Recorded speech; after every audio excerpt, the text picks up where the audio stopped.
Hey guys, welcome back to our channel.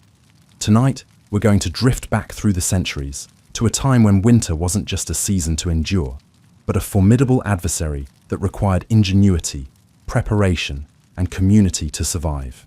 As you settle into your comfortable bed, perhaps with the gentle hum of heating in the background, we'll explore how medieval peasants faced the bitter cold with nothing but their hands, their knowledge, and their determination.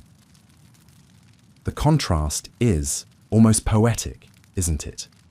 Today, winter brings holidays, hot chocolate, and the minor inconvenience of scraping ice from windshields. For the medieval peasant, winter brought a quiet battle for survival, a months-long dance with hunger, cold, and darkness. Yet within this struggle existed a profound beauty and resilience that connects us to our ancestors across the centuries. Their winters tell us something about our own humanity, about endurance, about community, about finding light in the darkest season. As you dim the lights and adjust your pillow, allow your mind to slow its racing thoughts. Let your breathing deepen and your muscles soften. We have time tonight, time to travel slowly through the medieval winter, to feel its chill without suffering its bite, to appreciate the ingenuity of ordinary people who faced extraordinary challenges with whatever tools they had available. The medieval peasant knew winter intimately, not as a concept or a temporary discomfort, but as a presence that demanded respect and preparation. They understood the subtle warnings in early autumn winds, could read the thickness of moss on trees and the behavior of animals as signs of what was to come. Winter wasn't simply endured, it was anticipated, prepared for, navigated through with ancestral knowledge passed down through generations. Let me know in the comments what country and city you're watching from and what time it is right now. I'm always curious about where our little community of history dreamers rest their heads. Perhaps you're watching from a place where winter brings deep snow and freezing temperatures. Or maybe you're in a warmer climate, where winter is merely a gentle cooling. Either way, our shared human ancestry includes those who survived the harshest winters with far fewer comforts than we enjoy today. I'll be your guide tonight through this journey into medieval winter. Not as a professor with dates and facts to memorize, but as a storyteller, a fellow traveler curious about how ordinary people lived through extraordinary challenges. We'll walk together through humble homes warmed by smoky fires, explore winter foods preserved through ancient techniques, and discover how communities bound together when individual survival was impossible. Only if this calms you, consider subscribing to the channel. It helps more than you know, but your rest matters most. My purpose tonight isn't to entertain, but to accompany, to provide a quiet narrative that allows your mind to settle, your thoughts to slow, and sleep to arrive gently on its own terms. As we begin this journey into medieval winter, imagine the world growing quieter, the pace slowing, the distractions of modern life fading away. Just as medieval peasants adapted to winter's rhythm, tonight we'll adapt our minds to the rhythm of rest, measured, patient, accepting the natural cycle of consciousness and sleep. Let the soft murmur of history's forgotten stories carry you toward dreams, one gentle word at a time. You wake in the dark, the chill seeping through the cracks of your humble home. The straw beneath your body crackles with frost, and your first conscious breath forms a cloud that hovers briefly before dissolving. This is not the gentle cold of modern winters. This is a cold that bites, that hunts, that waits for weakness. Your bones feel it first, then your skin, then something deeper, your resolve. Your breath hangs visible in the air, a ghost of warmth in a world turned cold. The scent of last night's fire lingers, ash, oak, and the memory of heat. Beside you, family members sleep huddled together under whatever coverings could be spared. Woolen blankets, old cloaks, sacks once filled with grain. Their breathing creates a gentle rhythm, a sound as familiar and necessary as your own heartbeat. The year is 1347. The harvest has ended. Winter approaches like a hungry wolf, and you, like countless others across Europe, must prepare to endure. Outside your walls, simple timber frames filled with wattle and daub. The world has transformed. Fields once golden with wheat now lie brown and dormant. Trees stand as naked sentinels against grey skies. The sun, when it appears at all, skims low across the horizon, offering light without warmth, like a distant relative who visits but cannot stay. Fear mingles with determination, hunger with hope. This is the rhythm of winter survival that your ancestors knew for 1,000 years. You have prepared as they taught you, storing grain in elevated hutches, preserving meat with precious salt, mending clothing while autumn still offered light enough to see the stitches. These preparations weren't optional tasks, but necessary rituals, each one a defense against the coming months of scarcity. The dirt floor beneath your feet has frozen into uneven hardness. You move carefully in the darkness, knowing every contour. By memory, the slight depression near the hearth, the rise by the door where countless footsteps have packed the earth. Your hands find familiar objects. The rough texture of a wooden bowl, the smooth coolness of an earthenware jug, the scratchy resistance of a woolen shawl that you wrap around your shoulders. Outside, the village sleeps beneath a moonlight so cold it seems to crystallize the air. Smoke rises from a few chimneys, those households where someone has risen early to rekindle fires, or where someone needed to maintain the coals throughout the night. Perhaps a birth is happening in the tanner's home. Perhaps the blacksmith's youngest still suffers from the cough that began at harvest's end. Winter reveals vulnerabilities like no other season. Your first task awaits, coaxing life from the hearth's remaining embers. You kneel before the central fireplace, a simple ring of stones with a smoke hole above. Precious kindling, gathered, dried and stored during autumn's abundance, must be used sparingly. Each twist of straw, each sliver of wood represents future warmth that cannot be wasted. You blow gently, patiently, your breath creating a momentary warmth on your chapped lips before feeding the sleeping embers. The fire catches, not with the roaring enthusiasm of summer blazes, but with cautious, trembling light. Its glow transforms the space, casting long shadows from simple furnishings, a three-legged stool, a small table, shelves holding wooden utensils and pottery. The smoke finds its way upward, though much of it lingers, stinging eyes and throat but providing its own form of insulation against the cold. This negotiation between warmth and breath is one of winter's many compromises. Your home is both prison and sanctuary during winter months. A place of confinement, yet protection. The single room, no larger than a modern bedroom, must serve every function of living.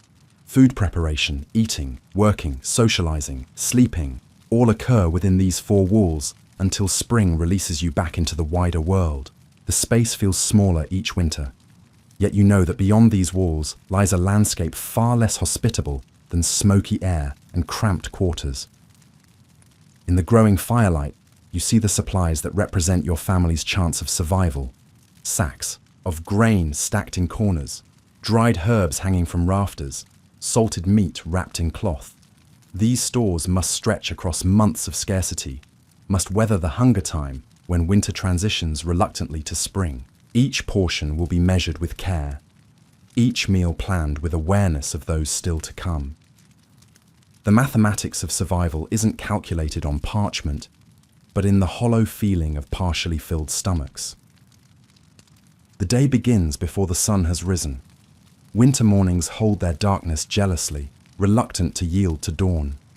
Your body, stiff from cold and hard bedding, resists movement, but necessity drives you forward. Animals must be tended, water fetched, food prepared. The routines of survival allow no rest, even when the earth itself seems to slumber beneath frost and occasional snow. As you move through these first tasks of morning, your mind catalogues what must be accomplished before darkness returns. Far, too soon in winter's shortened days.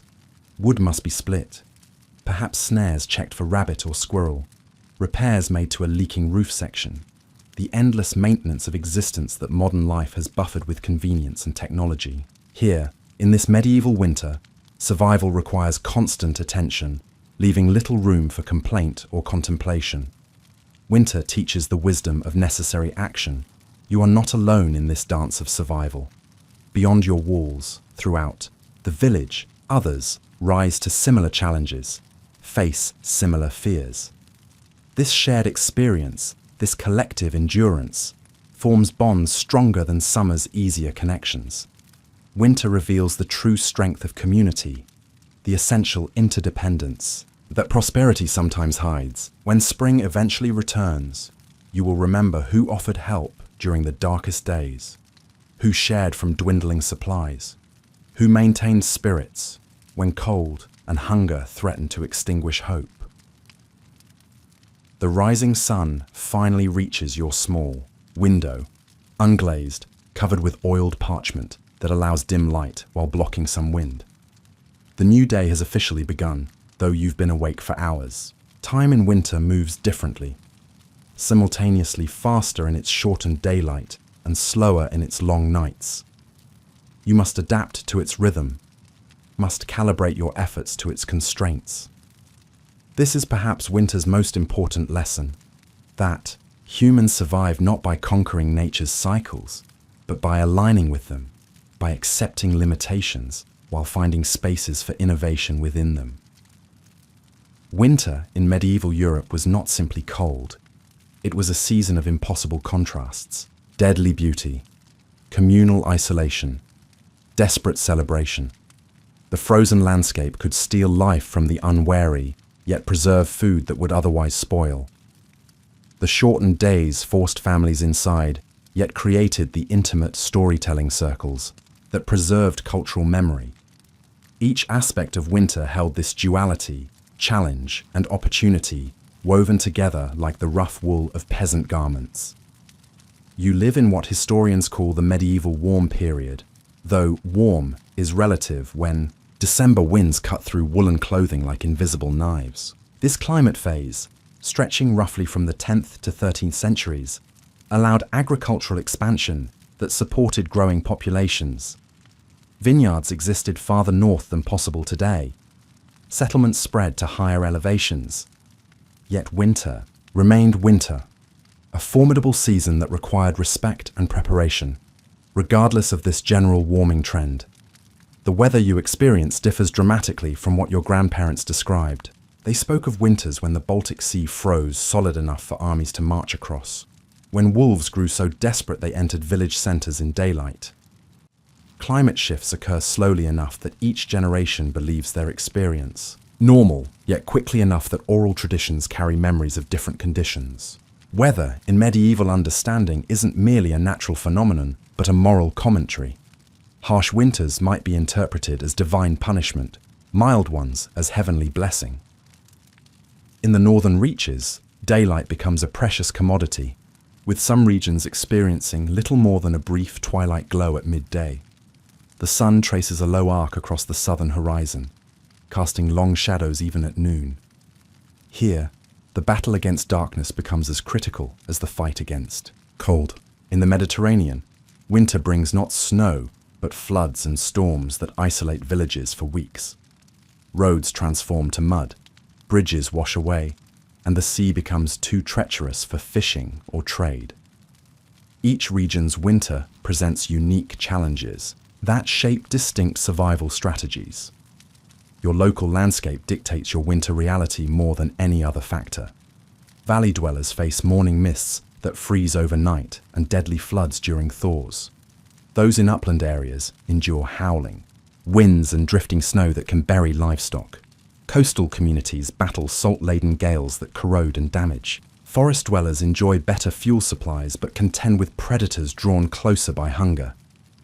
These regional variations create microclimates of survival knowledge, specialized techniques passed down through generations, each adapted to specific conditions.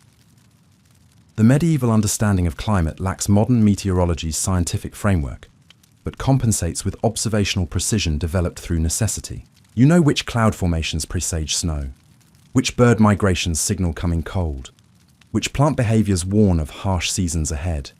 This knowledge isn't recorded in books, but encoded in rhymes, proverbs, and agricultural calendars that synchronize human activity with natural patterns.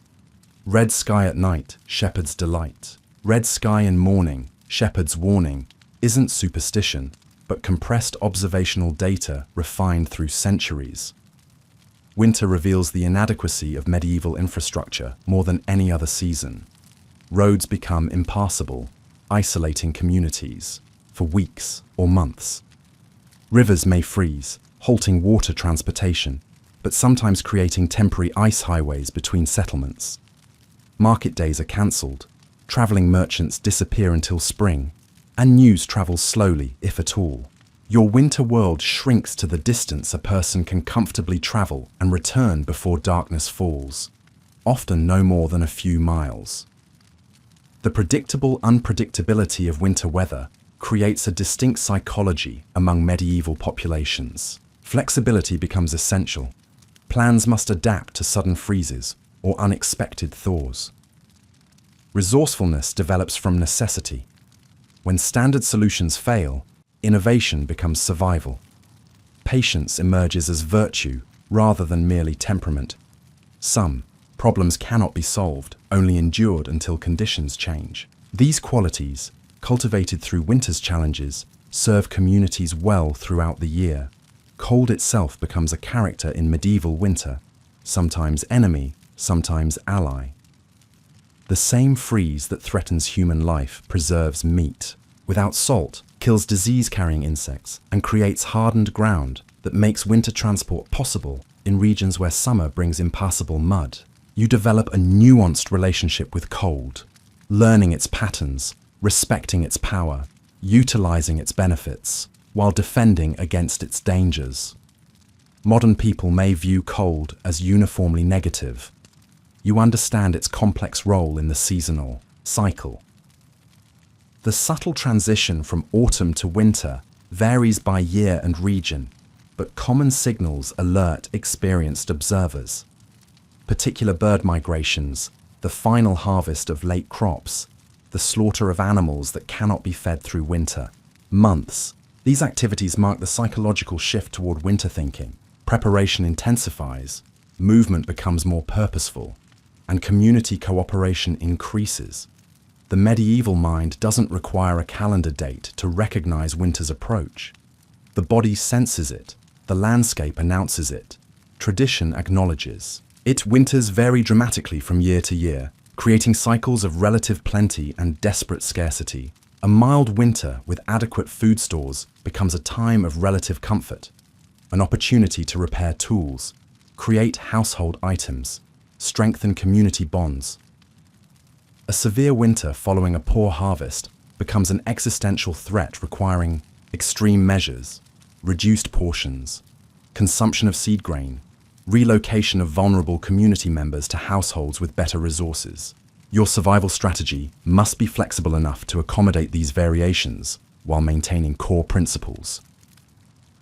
Winter's impact extends beyond immediate physical challenges to shape long-term cultural development. Architecture adapts to local, winter conditions. Roof pitches steepen where snow accumulation threatens collapse. Walls thicken where insulation matters more than material conservation. Windows shrink where heat retention outweighs desire for light. Clothing evolves regional variations. Heavier woolens in northern areas, water-resistant treatments in rainy zones, layering techniques where temperatures fluctuate dramatically. Culinary traditions respond to winter's constraints. Preservation methods dominate cuisine. Cooking techniques maximize nutrition from limited ingredients. The weather shapes everything: your home, your meals, your prayers. And as the final leaves fall from the trees, you know the preparations made in autumn will determine whether spring finds you alive or buried beneath frozen soil. Each winter becomes both unique challenge and familiar rhythm, testing the adequacy of human adaptation against nature's indifferent power. Those who survive understand that winter conquers not through sudden catastrophe, but through sustained pressure against the weakest points of human preparation and resilience. Cold has a language all its own. It speaks to you through the gaps in your walls, through the dirt floor beneath your feet, through the thin covering above your head.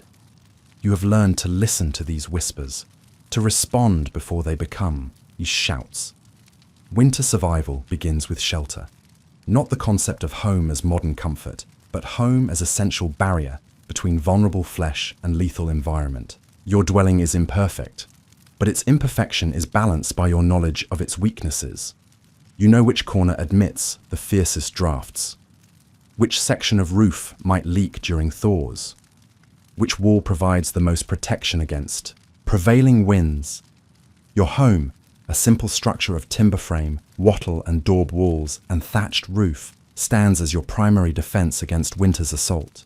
The rectangular building, perhaps 20 feet by 15, represents generations of refined design rather than primitive construction. Each element serves multiple purposes. The steep roof sheds snow while creating storage space in the loft above. The central hearth provides heat, light, and cooking capabilities. The thick walls offer insulation while supporting the structure.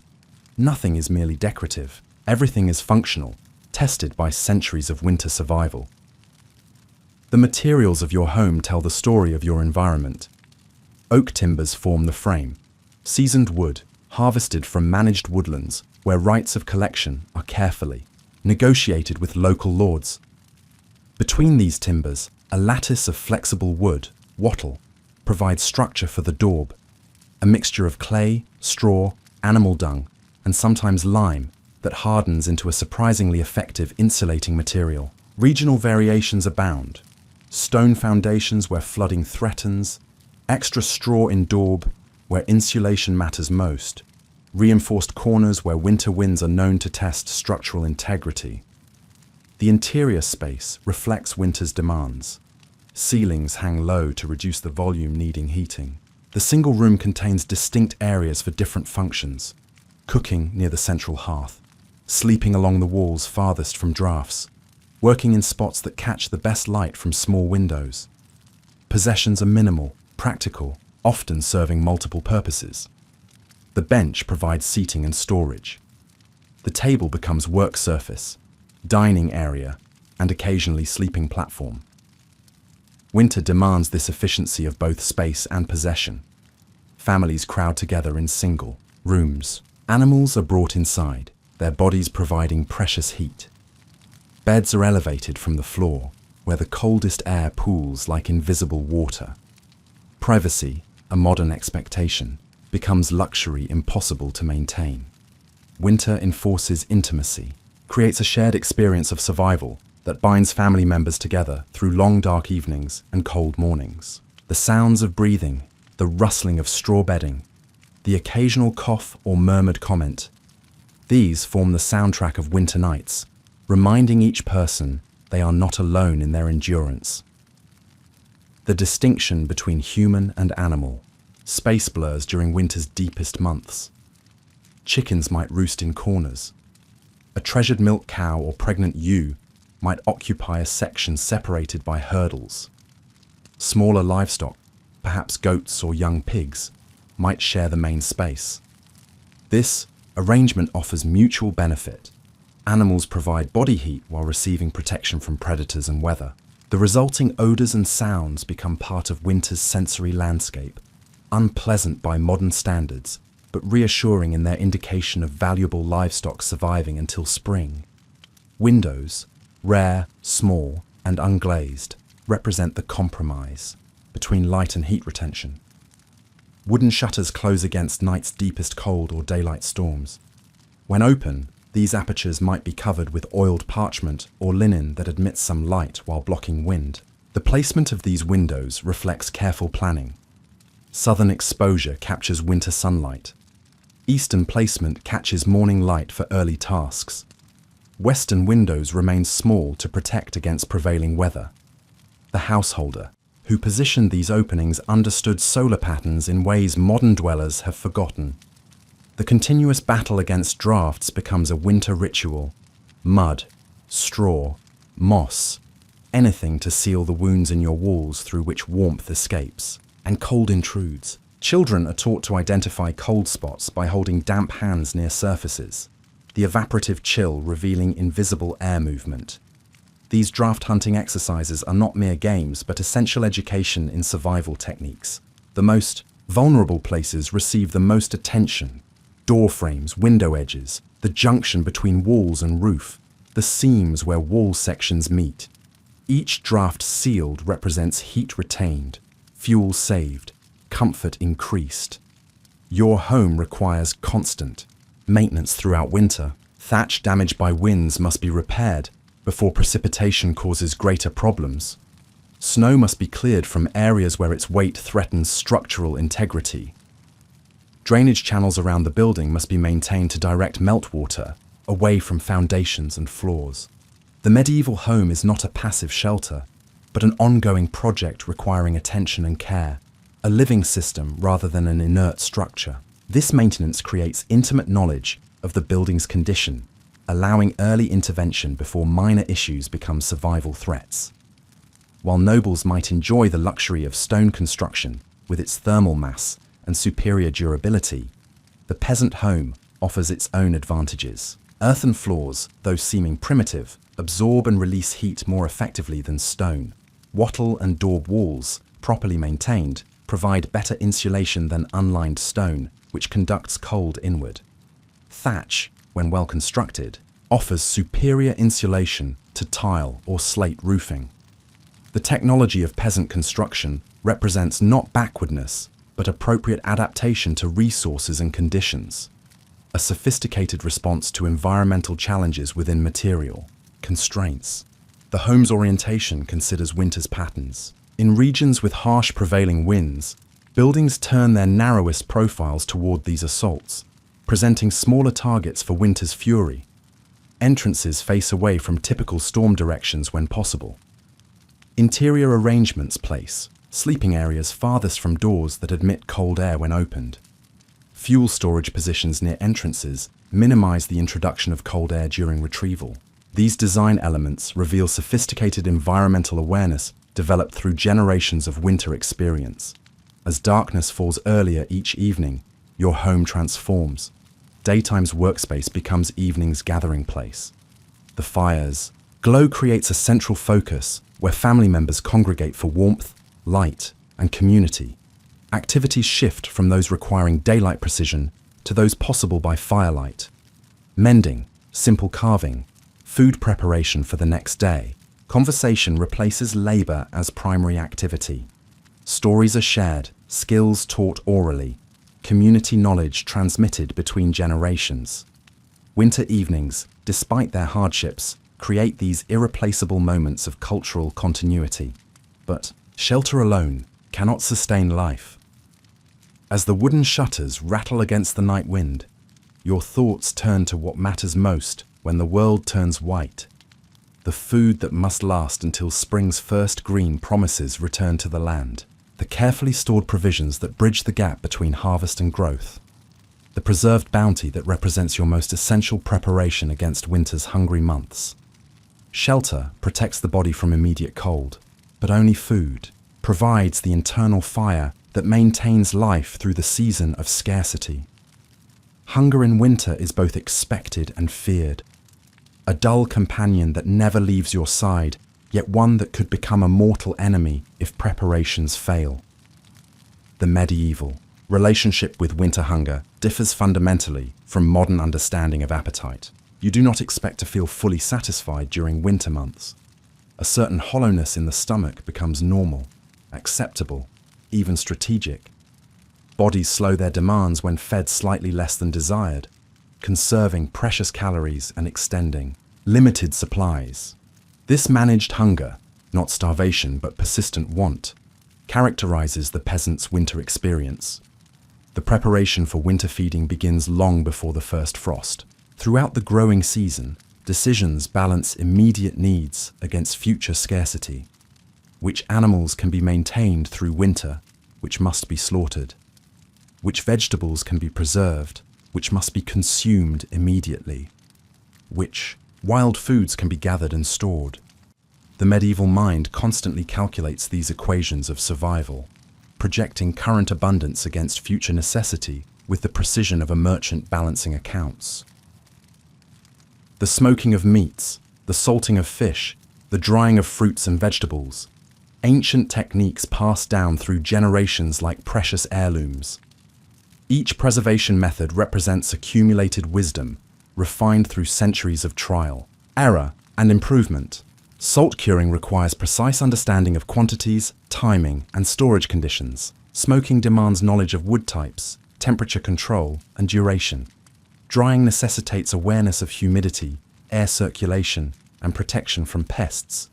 These techniques aren't merely cooking methods, but sophisticated technologies operating within environmental constraints. Salt holds near magical status in medieval preservation, precious enough to serve as currency in some regions, essential enough to justify long-distance trade even in winter.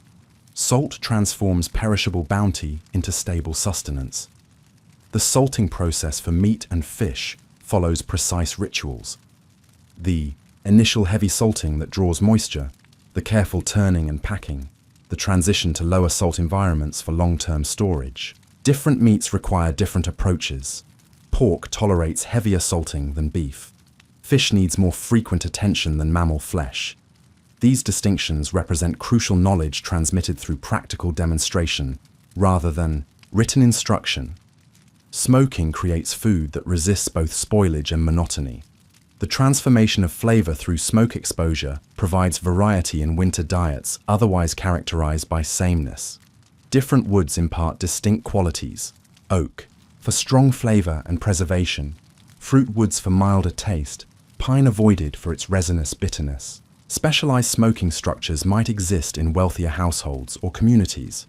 Small outbuildings where hams and sausages hang from rafters, absorbing smoke from carefully managed fires. In simpler settings, the home's central hearth serves this purpose, with meats hanging from ceiling beams to catch rising smoke. Fermentation, perhaps the oldest preservation technology, transforms cabbage into sauerkraut, milk into cheese, fruit into wine or cider. The controlled action of beneficial microorganisms creates not only stable food, but enhanced nutrition, a critical factor during winter's dietary restrictions. Fermentation vessels become treasured possessions. The oak barrel for cider, the stoneware crock for vegetables, the specialized forms for cheese production. The subtle management of these fermentation environments, temperature, exposure, timing, represents sophisticated microbiology practiced long before science could explain its mechanisms. Below ground, where the earth maintains a constant embrace, your precious turnips, carrots, and beets wait in darkness, neither frozen nor spoiled, but suspended between states, like winter itself. Root cellars, sometimes separate structures, sometimes sections of the home's foundation, sometimes simply pits dug into the ground and covered, create microenvironments where temperature remains just above freezing even when air temperatures plummet far lower. Root vegetables stored in sand or straw maintain surprising freshness for months, providing essential nutrients when fresh produce becomes impossible to obtain. Dried foods occupy the least space while providing the most concentrated nutrition.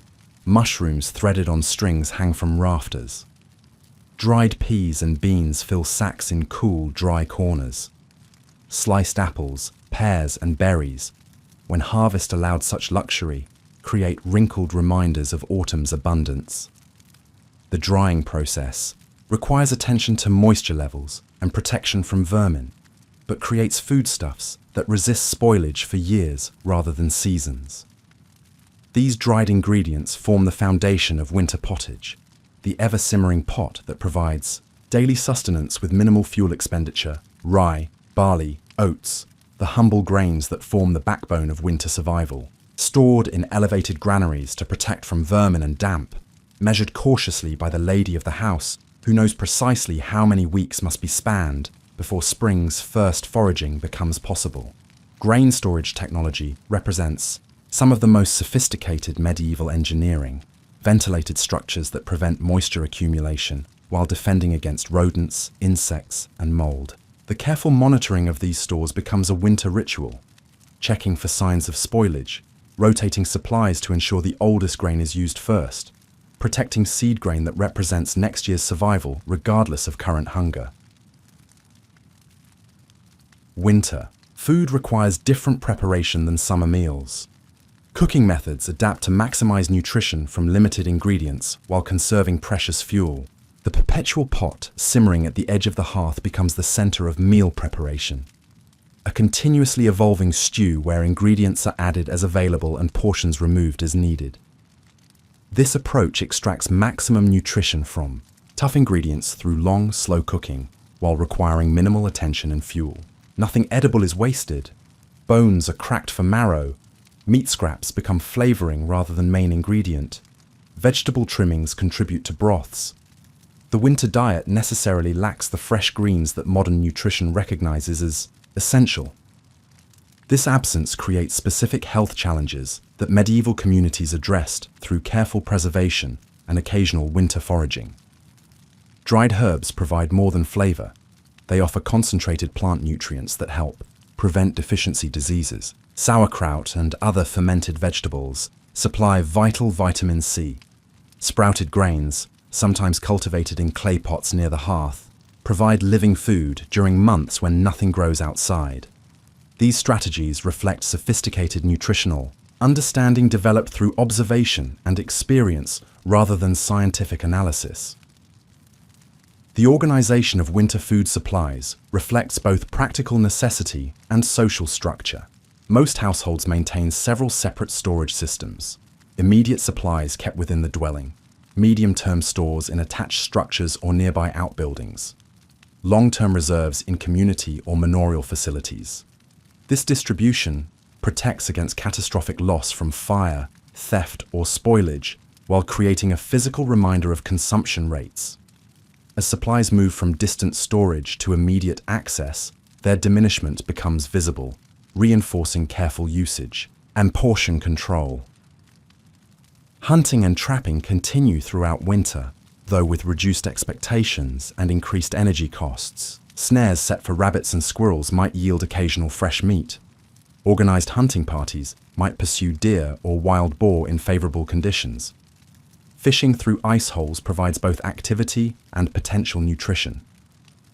These efforts require careful energy calculus. The calories expended in winter hunting must be justified by the calories potentially gained. Yet, beyond nutritional value, fresh meat provides psychological benefits during months of preserved foods, a taste of immediacy in a diet otherwise characterized by storage and preservation.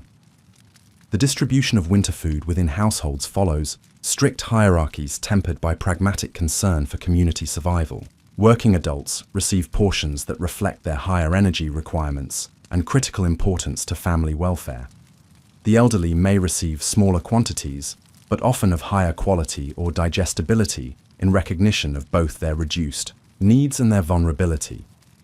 Children's portions balance developmental requirements against limited supplies. This distribution system isn't merely cultural practice, but survival strategy, ensuring those most essential to community continuation receive adequate nutrition during scarcity.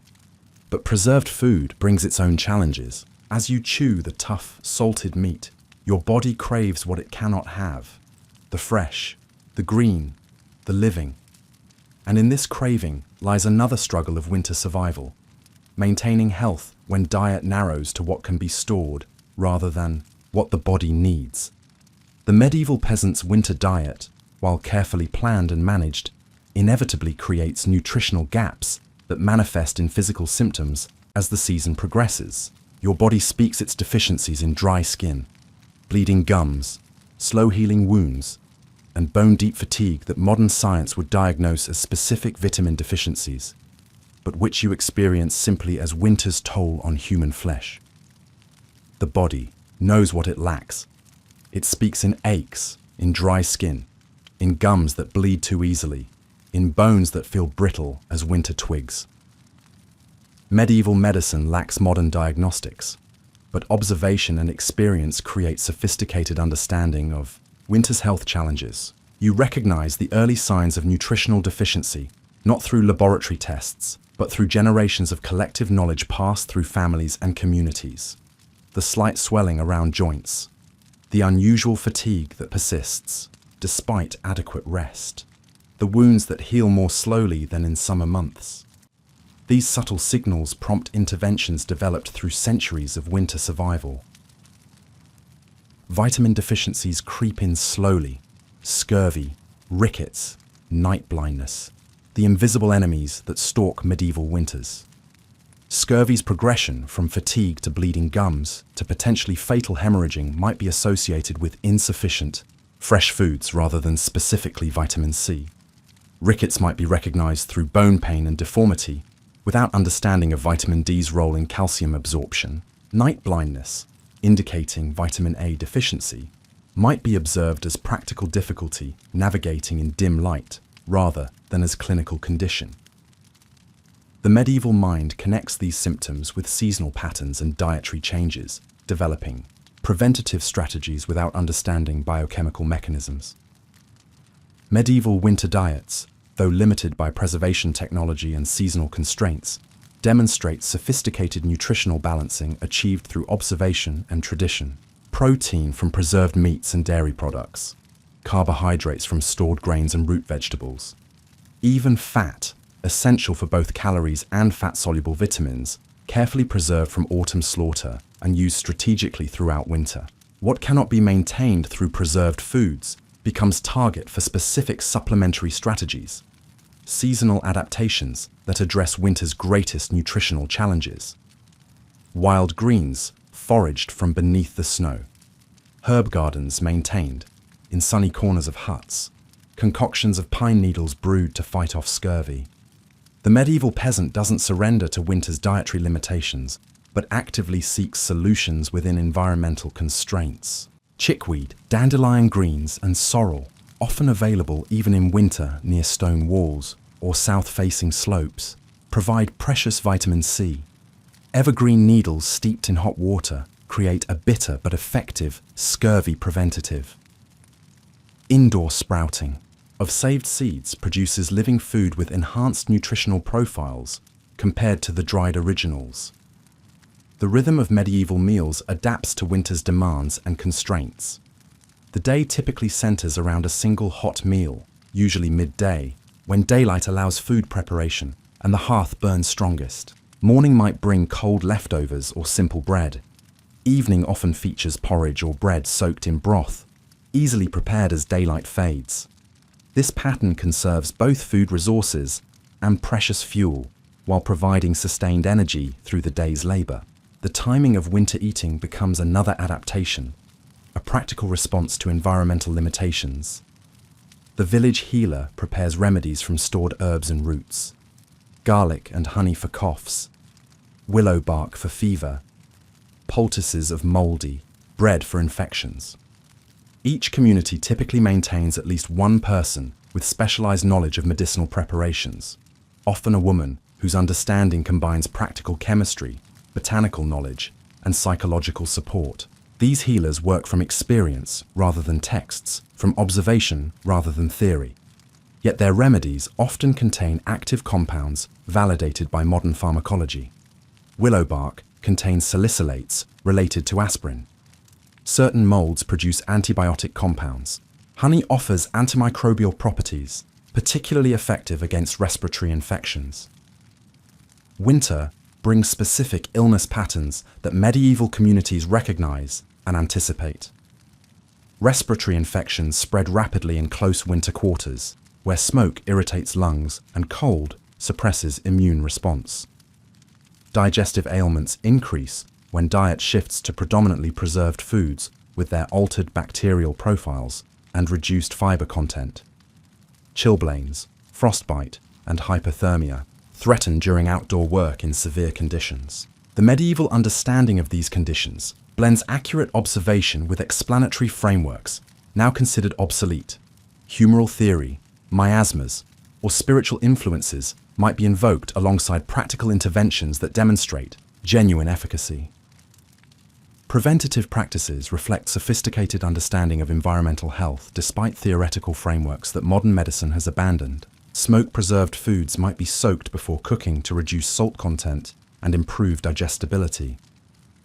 underground storage spaces receive regular inspection for mold that might contaminate food supplies. Water sources are distinguished by quality, some suitable for drinking, others relegated to cleaning or animal use based on observed effects rather than microbiological understanding. These practices represent empirical public health measures developed through collective experience. The medieval approach to winter illness balances prevention, treatment, and acceptance in proportions that reflect resource limitations and medical understanding. Prevention receives primary emphasis, maintaining bodily warmth, consuming protective foods when available, minimizing exposure to known risk factors. Treatment employs locally available remedies applied according to traditional protocols. Acceptance acknowledges that some winter sickness is inevitable to be endured rather than eliminated. This balanced approach reflects practical wisdom about managing health within environmental constraints rather than technological inadequacy. Winter's physical challenges extend beyond specific illnesses to general bodily maintenance. Skin dries and cracks in cold, dry air and from reduced consumption of dietary fats. Muscles and joints stiffen in cold and from winter's altered activity patterns. Circulation diminishes in extremities regularly exposed to low temperatures. The medieval response includes practical interventions, limited washing to preserve protective skin oils, application of animal fats to expose skin, deliberate movement practices to maintain flexibility, layered clothing strategies to protect extremities. These approaches demonstrate nuanced understanding of the body's response to environmental stress. Mental health receives less explicit attention in medieval understanding, but emerges in cultural practices specifically adapted to winter's psychological challenges. Communal storytelling during long evenings provides not only entertainment, but social connection and cognitive stimulation. Religious observances offer structure and meaning during physically restrictive periods.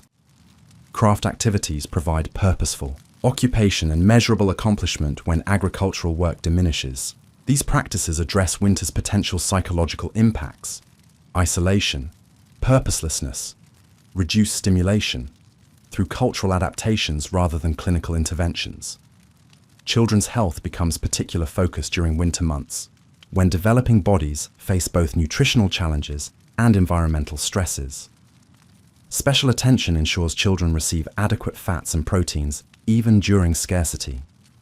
Medieval communities, understanding intuitively what modern nutrition confirms scientifically about developmental requirements.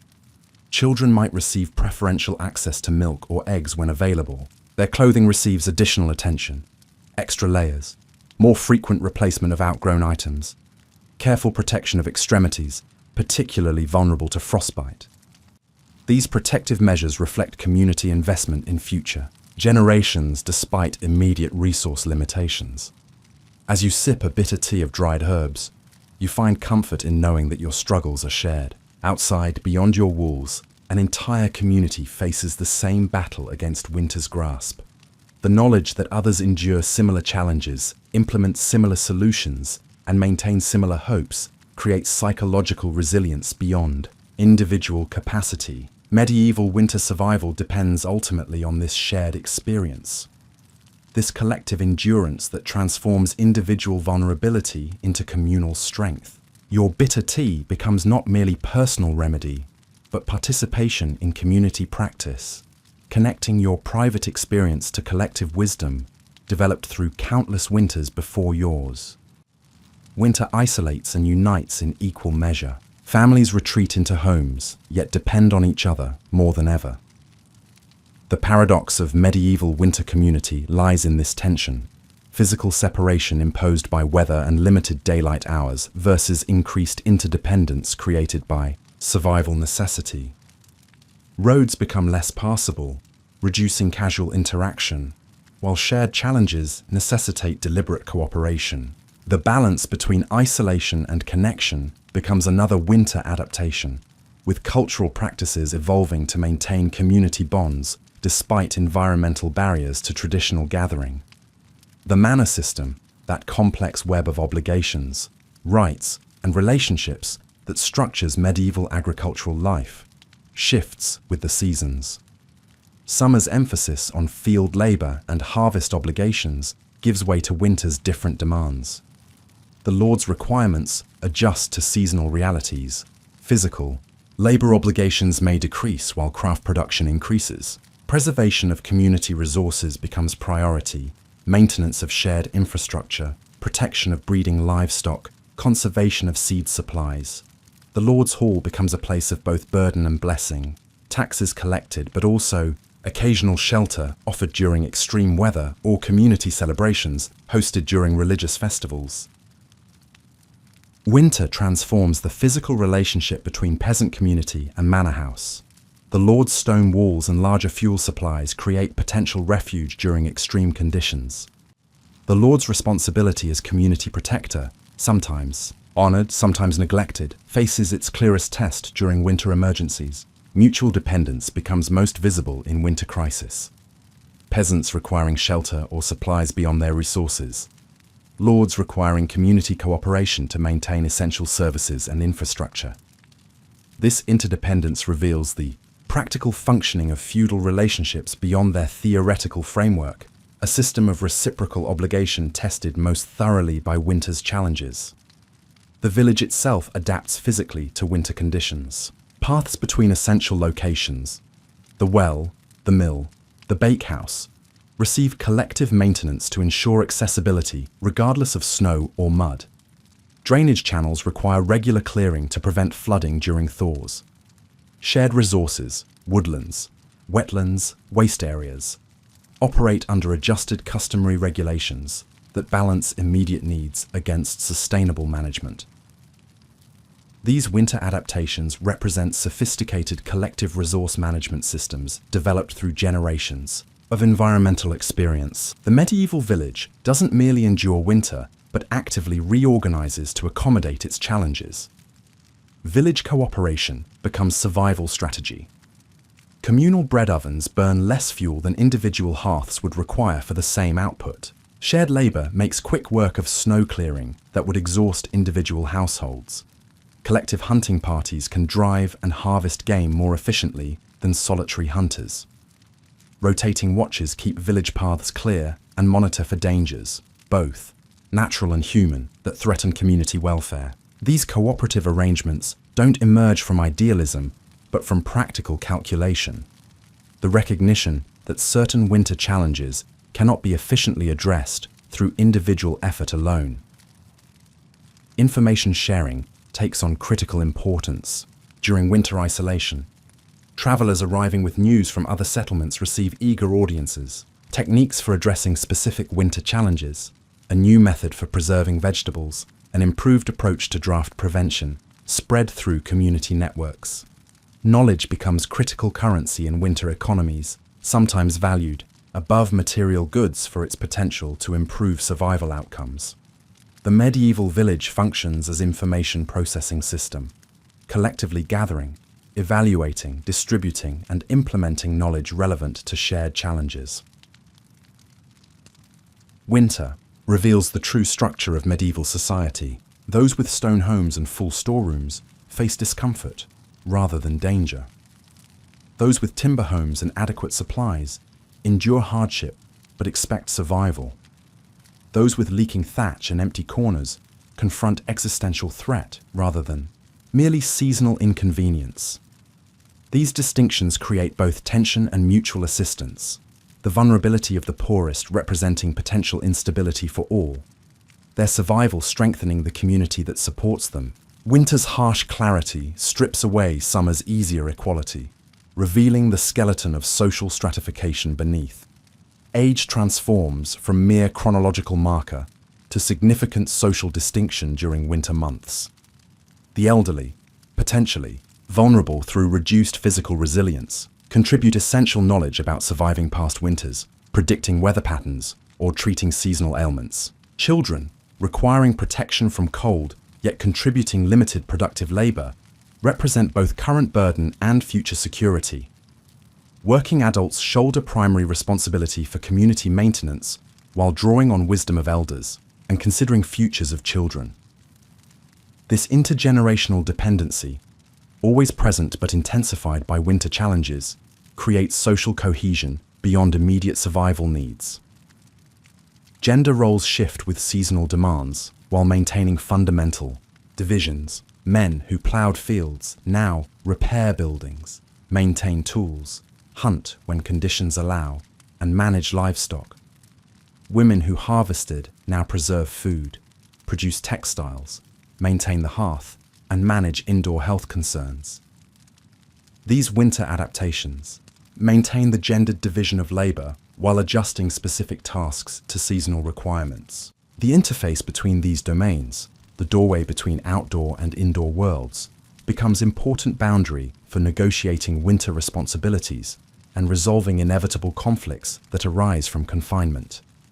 Winter evenings create extended opportunities for oral transmission of community knowledge, cultural practices, and collective memory.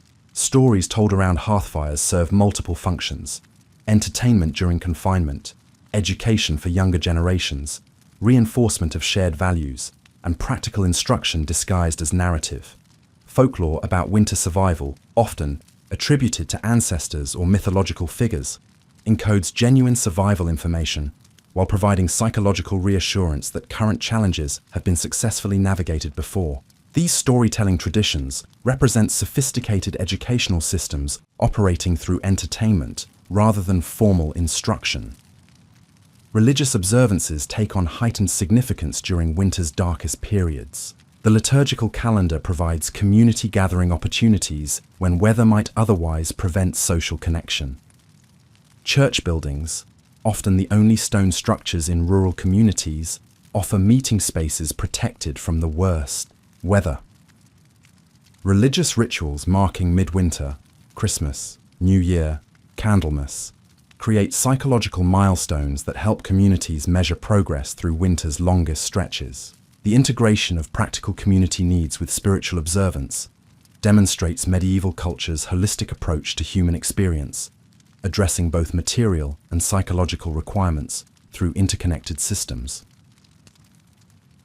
The enforcement of community standards, always important in densely interdependent village life, intensifies during winter challenges. Those who consume resources extravagantly fail to contribute to communal efforts or threaten group cohesion face stronger sanctions when margins for error narrow. Community judgment operates through mechanisms ranging from gossip and social exclusion to formal manorial court proceedings.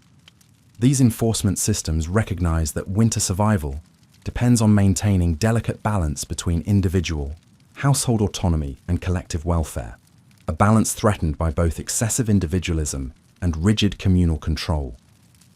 Winter often suspends certain social distinctions while intensifying others. The physical markers of status, quality of clothing, variety of diet, quantity of possessions become less visible when all wear their heaviest garments, eat from preserved stores, and remain largely within private homes. Yet winter simultaneously deepens fundamental distinctions between those with adequate resources and those without, between those whose obligations decrease seasonally and those whose burdens actually increase. This complex reconfiguration of social signaling occurs annually, creating rhythmic alternation between summer's more visible hierarchy and winter's differently structured social order. Charity emerges as both moral obligation and practical necessity during winter's harshest periods. Households with surplus share with those facing shortage, not from abstract altruism, but from recognition that community survival depends on maintaining minimum welfare for all members. The Church emphasizes almsgiving particularly during winter, collecting and redistributing resources to the most vulnerable. Lords may reduce obligations or provide emergency supplies when peasant reserves fail. These charitable systems operate through complex social calculations, balancing immediate generosity against long-term sustainability, recipients' legitimate needs against potential dependency, individual welfare against collective resilience. The practice of boarding out represents winter's impact on family structure and household composition. Elderly individuals might move temporarily to households with better resources or stronger structures. Children might be sent to relatives or neighbors when their own family's supplies dwindle dangerously. Pregnant women approaching delivery might relocate to households with experienced midwives. These temporary rearrangements disrupt normal family boundaries but serve critical practical purposes, distributing burden, leveraging specialized knowledge, and maximizing survival probability for the most vulnerable. The flexibility of medieval household composition represents sophisticated adaptation to seasonal challenges rather than lack of family cohesion. As darkness falls earlier each day, another resource becomes precious. Not food, not warmth, but light. The simple miracle of illumination that makes the long nights bearable.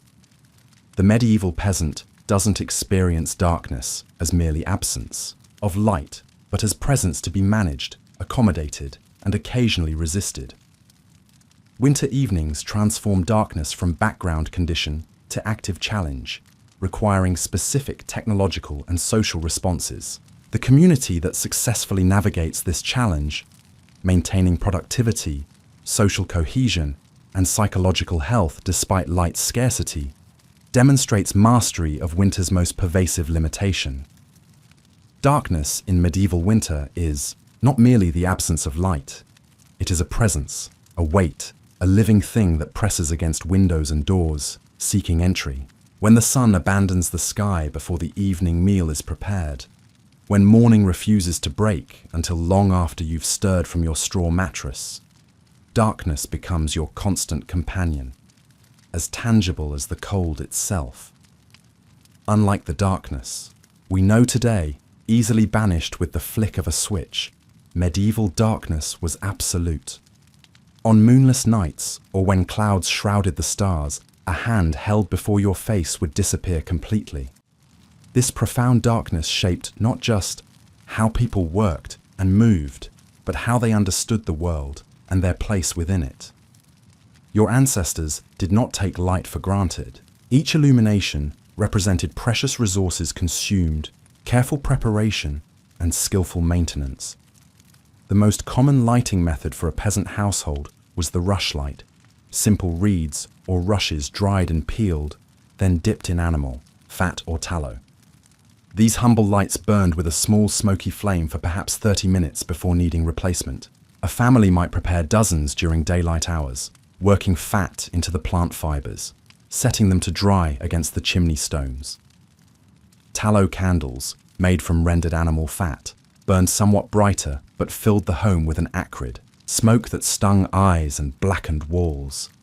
The smell lingered in clothing and hair, becoming part of the sensory landscape of winter. Beeswax candles, with their steady, fragrant flame and minimal smoke, remained largely beyond reach for most peasants. These precious lights were reserved for churches, monasteries, and the homes of nobles and wealthy merchants, where their golden glow symbolized both literal and spiritual illumination. The careful management of light-shaped evening activities. Families gathered close to a single flame, maximizing its reach. Tasks requiring detailed vision, fine sewing, tool repair, or reading for the rare literate peasant were scheduled for daylight hours or saved for the brightest nights when a full moon might supplement indoor lighting. Some households developed ingenious reflectors, polished metal or light-colored stones placed behind flames to direct and amplify their glow. Each flame represents consumed resources that could serve other purposes. The fat used for rushlights or tallow candles comes from precious animal stores, the same fat that might flavor a bland winter stew or protect leather from cracking in the cold. The choice between light and sustenance is not always clear, especially in the leanest months when stores run low and spring seems impossibly distant. For poorer families, there might be no artificial light at all beyond the hearth fire itself. They move by memory through familiar spaces, completing evening tasks in near-total darkness, the glowing embers providing just enough illumination to avoid injury. Children learn to navigate by touch and sound, developing senses that modern humans can scarcely imagine. The darkness reshapes time itself. Your waking hours contract to match the sun's brief appearance. Work begins with first light and concludes soon after dusk falls. The precious midday hours fill with necessary outdoor tasks. Tending to animals, gathering firewood, checking snare lines, or making repairs that require daylight. Time itself feels different in winter, marked not by clocks or bells, but by the gradual shift from darkness to grey light to brief brightness and back to the long night again. Sleep patterns change too. Without artificial illumination to extend the day, many adopt what historians now call segmented sleep, retiring shortly after sundown and sleeping for several hours, then waking for a quiet period of contemplation, conversation, or intimacy before returning to sleep until dawn. This midnight waking becomes a cherished time for storytelling, for quiet prayer, for checking on the fire, or simply for listening to the winter winds outside safe walls. Darkness brings its own social patterns. Neighbours might gather in the home with the largest hearth, pooling resources to maintain a single fire rather than many. Stories and songs passed down through generations come alive in the darkness, where the absence of visual distractions heightens imagination. The human voice takes on special power when it emerges from shadow, carrying warnings, wisdom, and the comfort of shared experience. Religious understanding intertwines with these experiences of darkness and light.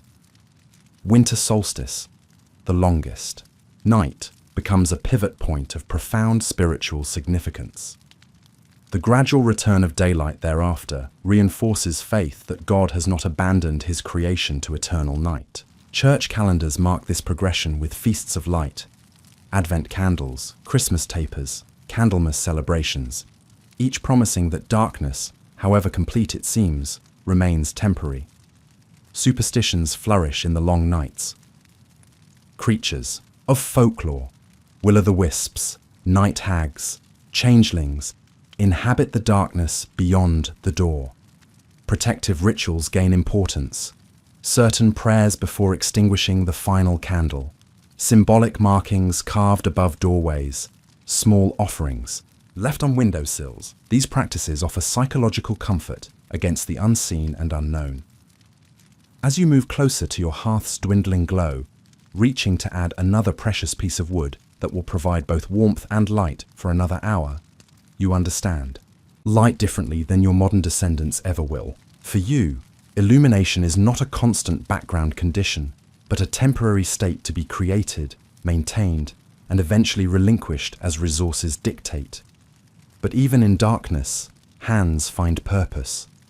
The medieval body knows work by touch as well as sight. As the light fades and night claims the world outside, your fingers reach for materials that will transform waiting into creating, idle hours into productivity, necessary endurance into meaningful survival. Winter work is both necessity and salvation. The body slows, yet cannot afford to rest. The medieval peasant understands that idle hands invite not just boredom, but the more dangerous companions of melancholy and despair. Work in winter months serves practical needs while providing the psychological sustenance of purpose and accomplishment. The very rhythm of labor changes with the season. Summer's frantic pace, when daylight stretches from early dawn until late. Evening, when crops demand constant attention. When every hand works until exhaustion gives way to winter's more measured cadence. Tasks unfold more slowly. Hands stiffened by cold move deliberately. The body conserves energy like a carefully tended flame. Your humble home transforms into a workshop of quiet industry. The central area near the hearth becomes the focus of activity, where light and warmth make detailed work possible. Family members arrange themselves in concentric circles around this life-giving center, each engaged in tasks suited to their age, gender, and skill, creating a human constellation that orbits the fire. Women spin wool into thread using drop spindles or simple spinning wheels, the motion becoming so automatic that hands can work even when light is poor. The repetitive movements generate a slight warmth in the fingers, a small but welcome benefit. The gentle whirring of the spindle provides a meditative soundtrack to winter evenings. Nearby, older girls card wool with simple paddle-like tools studded with metal teeth, preparing it for spinning. The transformation of raw materials, from sheep's fleece to usable yarn, represents a kind of alchemy that turns summer's harvest into winter's necessity. Men repair tools worn from seasons of use, replacing handles on hoes and shovels, mending the leather harnesses that will guide plough horses come spring, sharpening blades dulled by a year's work. This maintenance, impossible during busy growing months, ensures that when the ground thaws, not a moment will be lost to broken equipment. Some men weave baskets from supple willow branches harvested and stored since autumn, creating containers that will hold everything from seed to harvested vegetables in the coming year. Children work alongside adults, learning skills through observation and gradually increasing participation. Small fingers card wool, whittle simple wooden toys, or twist straw into rope. Boys of 10 or 12 might work alongside fathers, learning to shape wood or repair tools. Girls join mothers and grandmothers in textile work, spinning, weaving, and sewing. Through these winter activities, knowledge passes between generations, preserving techniques refined over centuries. The division of labor shifts with the season, though gender boundaries remain largely intact. Men who ploughed fields and harvested crops now slaughter remaining animals, smoke meats, repair buildings, and collect firewood.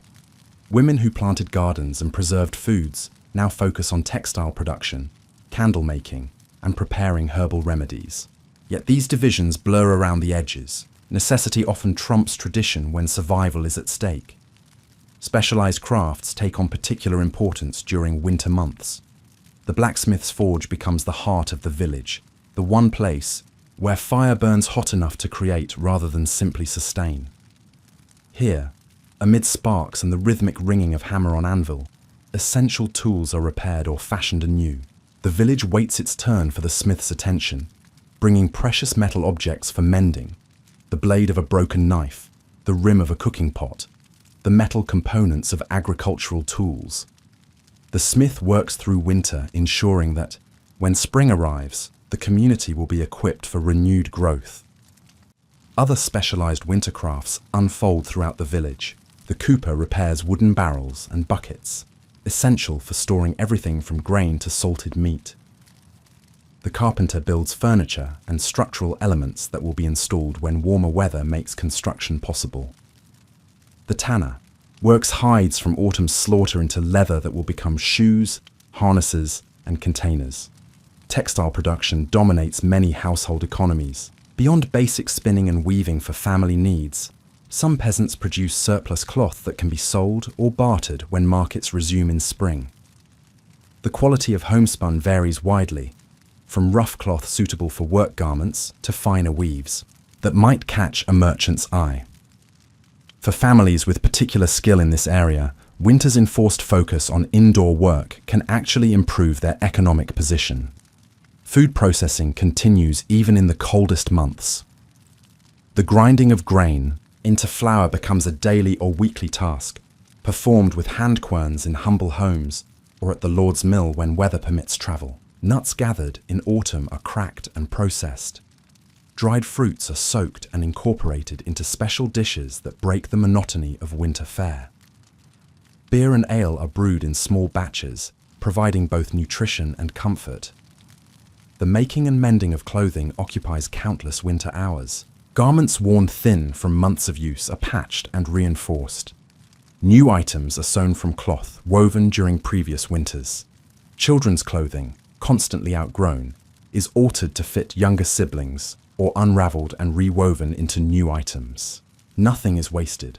Scraps too small for garments become patches, insulation, or even braided into rugs that provide precious barrier between feet and cold floors. Knowledge-based activities take on special importance during winter evenings. The few who can read might share that skill with others, often focusing on religious texts or practical manuals related to agriculture or medicine. Oral traditions flourish, the passing down of songs, stories, riddles, and proverbs that encode cultural wisdom. Children absorb language and local knowledge through these seemingly casual entertainments that actually constitute a sophisticated educational system. Within religious communities, winter enables focused devotion. Monks transcribe manuscripts during the increased indoor hours, preserving and propagating knowledge. Nuns create elaborate embroideries for church vestments and altar cloths. The contemplative aspects of spiritual practice find natural expression during the quiet, inward-turning winter season. For some specialized craftspeople, winter represents the year's busiest period. Candle makers work through the shortest days to produce the items most needed during this season. Furriers, those who prepare animal pelts for use in garments and bedding, find their skills in high demand when cold drives home the value of such protection. Winter labor serves psychological purposes beyond the practical. The structured activity provides rhythm to days that might otherwise blur together in darkness and monotony. The visible progress of projects, a growing pile of spun wool, a newly repaired plough, a carefully carved spoon, offers concrete evidence of productivity when the outside world appears dormant. The shared work strengthens community bonds, as tasks too large for a single household bring neighbors together despite difficult travel conditions. The medieval understanding of work differs fundamentally from modern conceptions. Labor is not separated from life, but integrated fully into it. Winter crafts unfold amid conversation, prayer, singing, and storytelling. Children observe and participate alongside adults rather than being segregated into separate activities. Work adapts to the body's needs and natural rhythms rather than demanding adherence to artificial schedules. As your hands work wool into thread, or carve wood into useful implements, or repair torn garments, your mind drifts to concerns of fabric and flesh. The products of your winter labor will directly impact your bodily comfort in the months ahead. Each stitch, each careful join, each reinforced seam represents not just productivity, but protection against the cold that presses ever closer as the season deepens. Cold touches the skin first, but eventually reaches the bone. The medieval peasant knows that survival hangs on layers of cloth, of straw, of strategic thinking. Unlike modern humans who move between climate-controlled environments, your ancestors faced winter's full force with only what they could grow, raise, harvest, and craft into protective barriers against the elements. The relationship between body and environment becomes intimate during winter months. Each breath drawn through a woolen scarf, each step taken in straw-padded shoes, each moment spent near or far from the hearth's warmth represents a calculation in the complex mathematics of survival. The medieval body develops its own wisdom about temperature regulation, knowledge stored not in books, but in sensation and experience. Wool forms the foundation of winter clothing, scratchy, water-resistant, insulating even when damp. This remarkable material, sheared from sheep in spring and processed through summer and fall, becomes the primary defense against winter's assault. Its natural lanolin content provides some water resistance, while its crimped fibers create tiny air pockets that trap body heat. Though rarely washed, as washing removes protective lanolin and weakens fibers, woolen garments are aired outdoors in freezing temperatures, where ice crystals attach to contaminants that can then be brushed away. Linen made from processed flax serves as undergarments worn close to the skin. Its smooth fibers absorb moisture from the body, providing comfort beneath scratchy wool. During winter, these garments might remain unwashed for months, a practice modern sensibilities would reject, but that preserved precious textiles from damage and prevented unnecessary exposure to cold water during washing. Leather provides crucial protection from wind and wet. Derived from the hides of cattle, sheep, goats, and deer, leather garments block wind effectively and can be treated with fats and oils to increase water resistance. Leather belts cinch layers together, preventing drafts from penetrating between garments. Leather shoes, simple turn shoes with the stitching turned inside, provide basic protection, though few peasants own the more sophisticated boots that better resist winter conditions. Your winter garments reflect regional materials and traditions, but share common features across medieval Europe. Men typically wear woolen brays, a form of undergarment, over which they layer tunics of increasing weight and fullness. Women wear simple linen shifts beneath wool kirtles, dresses that might be layered one over another in coldest weather. Both genders wrap their legs in woolen, hose, separate leg coverings tied to undergarments or belts. Children wear miniature versions of adult clothing, often made from repurposed older garments. Winter adaptation brings specific modifications to these basic wardrobes. Extra layers appear, additional tunics for men, multiple kirtles for women.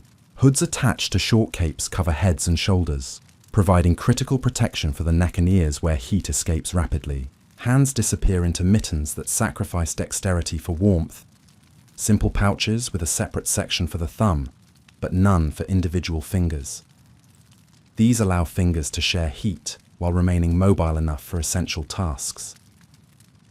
Feet receive special attention, being particularly vulnerable to cold and dampness. Woolen hose might be reinforced with additional wrapping. Wooden clogs, worn over leather shoes or directly over cloth wrappings, elevate feet above cold and wet ground. Straw insoles provide surprising insulation inside footwear, being replaced as they compress or dampen. For those fortunate enough to own them, knee-high leather boots lined with wool or fur represent the height of winter foot protection. Headwear proves essential for conserving body heat. Simple coiffes, close-fitting linen caps that tie under the chin, form the foundation for both men and women. These are covered by wool hoods, often attached to shoulder capes that prevent cold air from entering around the neck.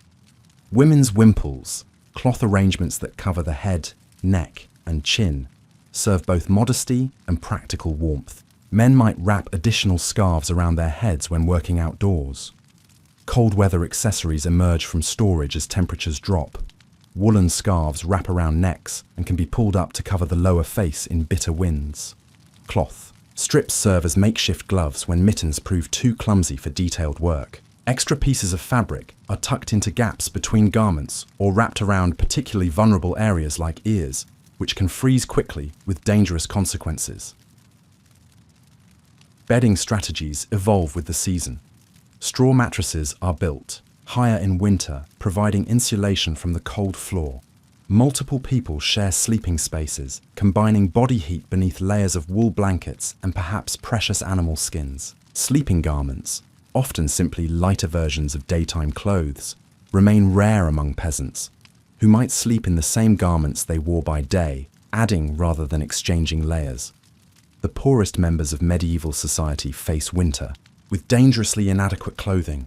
Their garments, already thin from years of wear, provide minimal protection. For them, additional strategies become crucial.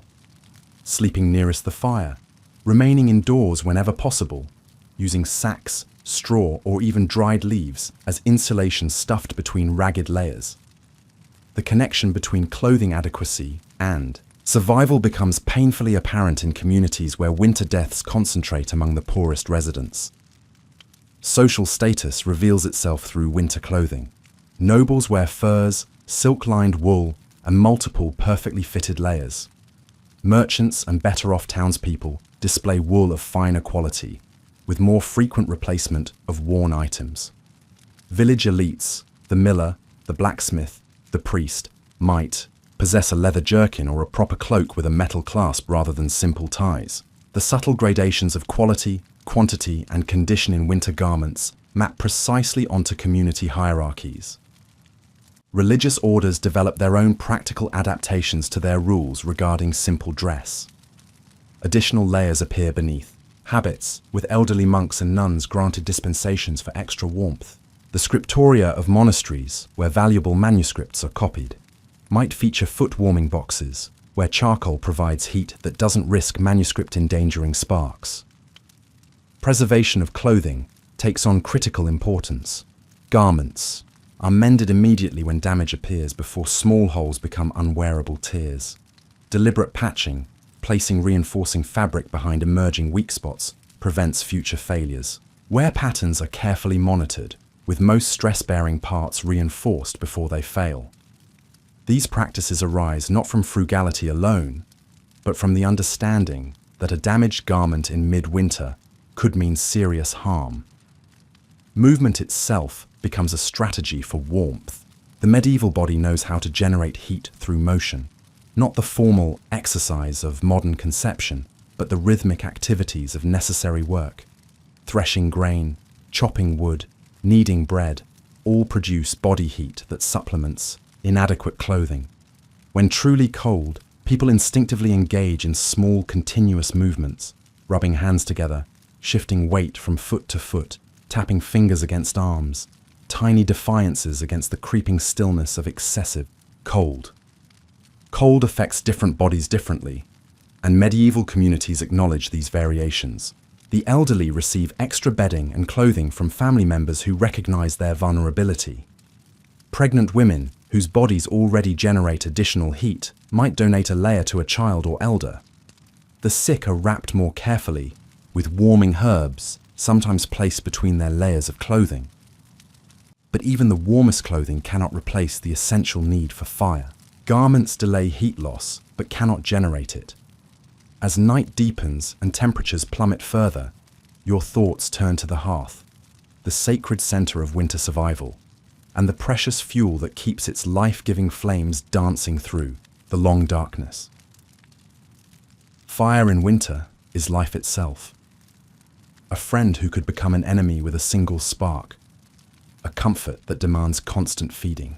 The relationship between medieval peasants and their hearth fires transcends utility, entering the realm of the sacred and symbolic. The flames that dance at the center of your home represent not just physical warmth, but continuity, community, and the endurance of human presence against winter's emptiness. The medieval fireplace bears little resemblance to its modern descendants. In the simplest homes, the central hearth, a stone-lined pit or raised platform in the middle of the single-room dwelling, radiates heat in all directions, while smoke finds its own path upward through a hole in the roof or through the thatch itself. This arrangement proves remarkably inefficient by modern standards. As much as 90% of the heat may escape with the smoke, yet it remains the center around which all winter life organizes itself. More advanced homes might feature a fire hood, a cone-shaped structure suspended above the fire that helps direct smoke upward while radiating heat back toward the room. Made of wattle and daub, or, in regions where it's available, clay, these structures represent a significant improvement in both heat retention and smoke management. They hang from the central beam, creating a focal point for the home that's both practical and symbolic. The true chimney, a vertical channel that draws smoke upward through thermal principles, remains relatively rare in peasant dwellings throughout much of medieval Europe. This technology, which begins to appear in wealthier homes during the 12th and 13th centuries, gradually spreads downward through social classes. By the late medieval period, some prosperous peasant homes feature simple chimneys built into walls, allowing the hearth to move from center to periphery, a shift that fundamentally changes how interior space functions. Fuel sources vary dramatically by region, with each area adapting to what the local landscape provides. Wood forms the preferred fuel where forests remain accessible. Oak, maple, beech, and other hardwoods burn longest and hottest, becoming precious commodities carefully harvested, processed, and stored. Peasants with rights to gather in manorial. Woodlands collect fallen branches throughout the year, drying them for winter use. The ideal burning wood has seasoned for at least a year, its moisture content reduced to levels that allow efficient combustion. In regions where deforestation has already occurred, parts of England, the Netherlands, and other densely populated areas, peat becomes the primary fuel. Cut from bogs during summer months and dried in distinctive stacks, these compressed plant materials burn slowly and steadily, though with more smoke and less intense heat than wood. Entire communities organize their summer labor around peat, cutting, recognizing that winter survival depends on adequate stores of this critical resource. Areas lacking both wood and peat develop alternative strategies. Animal dung, collected, formed into cakes, and dried, becomes an essential fuel source in many treeless regions. Though the smoke carries distinctive odors and the heat output falls below that of wood, this renewable resource proves invaluable where nothing else is available. Straw, compressed and twisted into tight bundles, supplements other fuels, but burns too quickly to serve as primary heating material. Regardless of the fuel source, its management becomes a central preoccupation of winter life. Wood must be properly sized. Too large, and it won't catch easily. Too small, and it burns too quickly. The ideal fire maintains a mixture of sizes, with smaller pieces creating flames that ignite larger ones, which then provide longer-lasting heat. The skilled tender of fires, often the family matriarch, knows exactly when to add fuel, how to bank embers for overnight heat retention, and how to revive nearly dead coals without wasting precious new material. The mathematics of fuel consumption governs many winter decisions. With a fixed supply to last until spring, each day's usage must be calculated against remaining stores and expected future needs. Cold snaps demand increased fuel use precisely when venturing out to gather supplementary materials becomes most dangerous. This creates difficult choices between immediate comfort and longer-term security. Heat management within the home develops into a sophisticated practice. Curtains hung from ceiling beams create smaller spaces within the main room, concentrating warmth where people gather. Beds are positioned to benefit from the fire's heat, while remaining safe from wayward sparks. Strategic opening and closing of shutters manages the conflict between ventilation and heat retention. In some regions, animals brought indoors for winter contribute body heat that supplements the fire's output, a symbiotic arrangement that benefits both humans and beasts. The constant presence of fire creates specific dangers that shape behavior and living arrangements. Burns remain among the most common winter injuries, particularly among young children drawn to the hearth's warmth and light.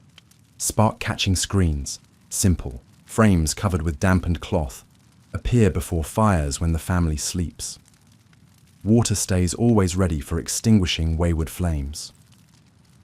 The ever-present risk of house fires weighs particularly heavy during winter, when rebuilding would be nearly impossible and exposure could prove fatal. Social aspects of fire emerge strongly in winter. Homes with well-established hearths become gathering places for extended family and neighbors, creating informal community centers.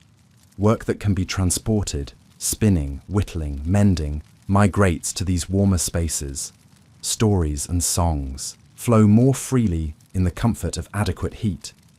The sharing of fire, carrying hot coals from one home to another in covered containers to kindle new flames, becomes both practical necessity and symbolic act of community connection. Religious and folkloric practices surround the winter hearth. Prayers accompany both the lighting of morning fires and the banking of evening embers. Protective symbols carved into hearthstones or mantles guard against both physical dangers and supernatural threats believed to enter through the chimney opening. Special woods are saved for burning on significant dates: oak for solstice, ash for particular saints' days, connecting the domestic flame to larger cosmic patterns. Fire technology gradually improves throughout the medieval period. Stone or brick replaces earthen hearths, providing better heat retention and reduced fire risk. Metal hooks and chains allow pots to hang at various heights above flames, creating different cooking temperatures. Firebacks, cast iron plates positioned to reflect heat forward, appear in wealthier homes by the late medieval period. Each innovation represents hard-won knowledge about maximizing comfort from limited resources. The relationship with fire changes with the seasons. In summer, cooking fires burn briefly and for specific purposes. The heat they generate becomes unwelcome in already warm homes. Winter transforms fire into a constant presence, burning continuously from first morning light until bedtime, and often banked to maintain coals overnight. This continuous tending requires constant attention and represents significant labor, gathering fuel, maintaining flames, managing smoke, cleaning ashes, largely performed by women and older children. The sensory experience of the winter fire embeds itself deeply in medieval consciousness. The distinctive smells of different burning woods, sweet hickory, resinous pine, fragrant cedar, become part of the season's olfactory landscape. The sound of crackling flames provides constant auditory companionship through long evenings. The visual interplay of light and shadow created by firelight, so different from modern steady illumination, shapes how people perceive their surroundings and each other. Technological limitations mean that fire's warmth remains intensely local. While modern heating systems maintain relatively uniform temperatures throughout a home, medieval fires create microclimate gradients, intensely hot very near the flames, comfortable within several feet, and progressively cooler with distance. This reality shapes how activities are organized within the space, with temperature-sensitive tasks performed in concentric rings around the central heat source. For all its benefits, fire can never completely eliminate winter's chill from medieval homes. Drafty walls, inadequate insulation, and the simple physics of heat dispersal mean that true comfort remains elusive. The medieval body adapts to this reality, developing greater tolerance for temperatures modern humans would find insufferable. What changes is not the objective cold, but the subjective experience of it. A psychological adaptation as important as any physical one. As you feel the heat on your face and the cold at your back, the flames light, flickering across walls of wattle and daub or rough stone, you realize that winter survival requires not just physical preparation, but spiritual resilience. The calendar reminds you that dark days hold their own form of light, not just from your carefully tended hearth, but from the rituals and celebrations that punctuate winter's long passage. Winter darkness weighs on the spirit as much as the body. The medieval mind finds comfort in rituals that promise the return of light, both literal and metaphorical. The religious calendar provides structure to what might otherwise feel like an endless expanse of cold and shadow, offering moments of celebration that break the monotony and reinforce community bonds when isolation threatens. The Christian calendar overlays the agricultural rhythm with spiritual significance. Advent, the 4 weeks preceding Christmas, creates a framework of anticipation. Each Sunday, an additional candle illuminates the darkest season, symbolizing approaching salvation. Simple wreaths fashioned from evergreen boughs hold these candles in humble homes, bringing the promise of light and the scent of forest freshness indoors when nature outside appears barren. Christmas itself arrives not as a single day, but as a season of brightness amid winter's depth. The 12 days from Christmas to Epiphany, December 25th to January 6th, feature altered work patterns, special foods drawn from carefully hoarded stores, and community celebrations that strengthen social bonds. For the medieval peasant, this period represents not lavish gift-giving, but a precious pause, a space where the ordinary rules of scarcity temporarily loosen, allowing for small indulgences that nourish the spirit through difficult months. Candlemas, February 2nd, marks winter's midpoint, celebrating the purification of the Virgin Mary and the presentation of Jesus at the temple. The blessing and lighting of candles, symbols of Christ as the light of the world, coincides with subtle but perceptible lengthening of daylight. Medieval communities recognize this transition with particular attention, understanding that while the coldest days might still lie ahead, the light has begun its inexorable return. Each religious observance serves as a stepping stone across the frozen river of winter. Saints' days punctuate the calendar with reasons for gathering, sharing special foods, or temporarily setting aside work. These celebrations, some solemn, others joyful, prevent the collapse of time into an undifferentiated expanse of cold and darkness. Beneath the Christian calendar flow currents of older traditions, pre-Christian practices adapted and incorporated into church observances. The Yule log, burned for the 12 days of Christmas, echoes ancient solstice rituals centered on ensuring the sun's return.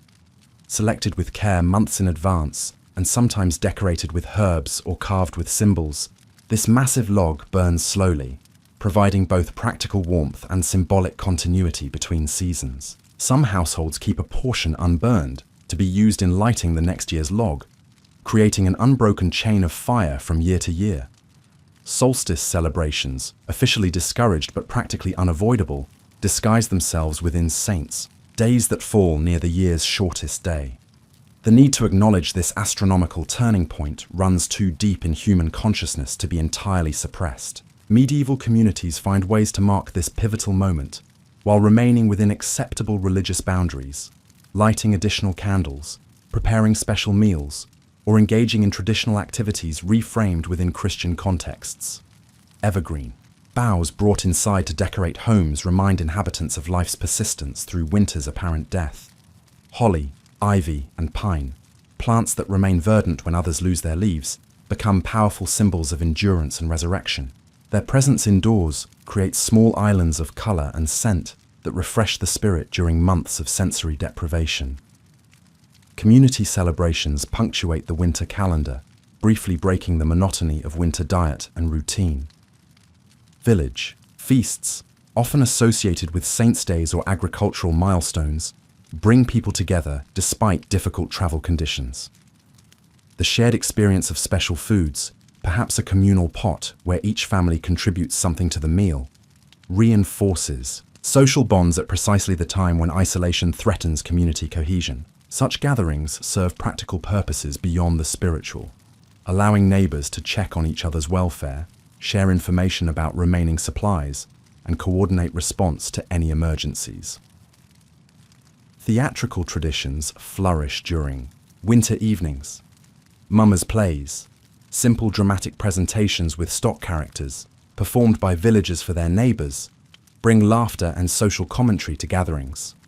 Often featuring themes of death and resurrection, these performances resonate with winter's central concerns while providing precious entertainment when outdoor diversions become limited. The physical comedy and exaggerated acting engage audiences of all ages, momentarily transforming a humble hall or cottage into a space of imagination and possibility. Storytelling by firelight takes on particular importance during long winter evenings. Tales passed through generations connect present hardship to ancestral endurance, reminding listeners that others have survived what they now face. Stories often feature clever heroes overcoming winter challenges through wit and community cooperation, modeling strategies that remain immediately relevant. The rhythmic cadence of familiar tales creates a hypnotic effect that soothes anxieties, while reinforcing cultural values and practical knowledge. Music accompanies winter gatherings, with instruments fashioned from available materials, drums from stretched animal skins, pipes from hollow reeds, stringed instruments with gut strings. Songs specific to the season speak directly to winter experiences, both the hardships and unexpected joys. Many feature repetitive choruses that allow everyone to participate, regardless of musical skill, creating moments of unity through shared sound. Children receive special attention during winter festivities, recognizing their vulnerability to winter's psychological as well as physical challenges. Communities create opportunities for play and wonder, even amid scarcity. Simple gifts, perhaps a carved wooden toy, a small cake sweetened with precious honey, or a new cap knitted during autumn evenings, mark special days. These tokens, modest by modern standards, acquire immense significance in a world where material possessions remain few and functional. For monastic communities, winter's enforced interiority aligns naturally with contemplative practice. The liturgy of hours, prayers marking specific times throughout day and night, provides structure when natural rhythms become less visible. The reading of sacred texts in refectories during meals offers both spiritual and intellectual nourishment. The gentle routine of monastic life seems particularly well adapted to winter's challenges, perhaps explaining why this lifestyle flourished in northern European regions with pronounced seasons. Rural parishes developed traditions specific to their communities and local saints. Processions with candles or torches trace boundaries around villages, symbolically protecting them during vulnerable winter months. Special blessings for homes, animals, and food stores mark the calendar. The parish priest moves from house to house on certain days, bringing both spiritual comfort and practical assessment of how different families are faring as winter progresses. The psychological impact of these religious observances and community celebrations cannot be overstated. They provide framework and meaning to what might otherwise feel like meaningless suffering.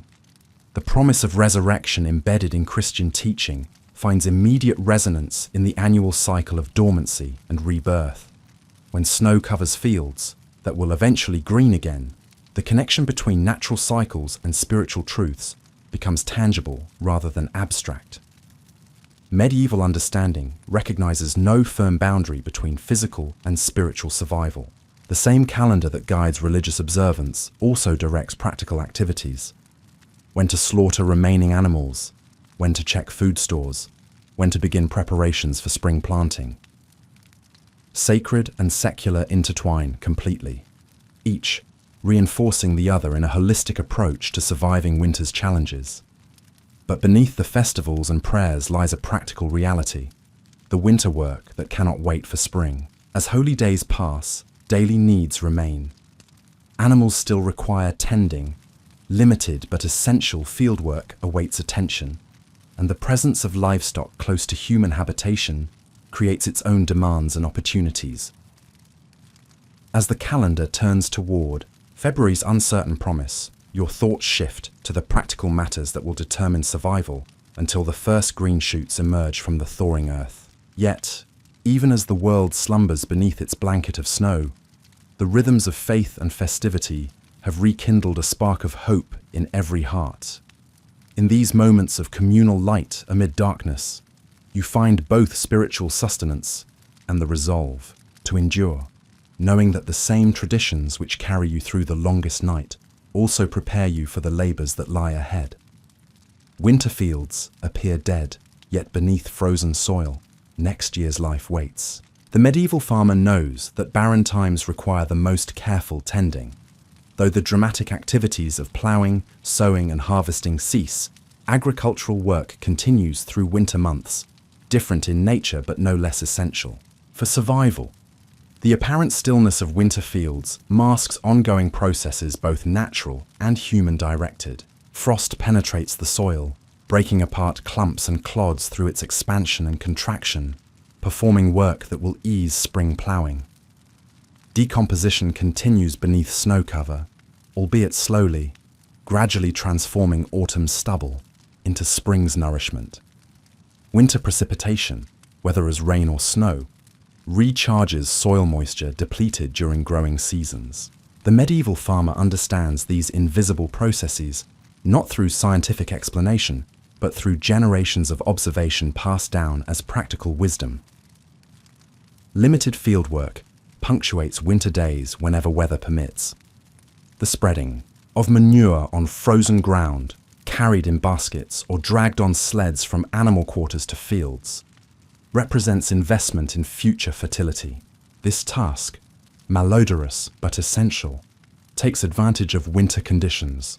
Frozen ground bears the weight of humans and sledges without compacting growing areas, and cold temperatures minimize the overwhelming smell that makes this work nearly unbearable in warmer months. The careful distribution of this precious resource follows patterns established over centuries, with prime growing areas receiving priority treatment. The repair of irrigation channels and drainage ditches becomes possible when water levels drop during freezes. Channels that carry excess water away from fields are cleared of accumulated debris and reinforced where erosion threatens their banks.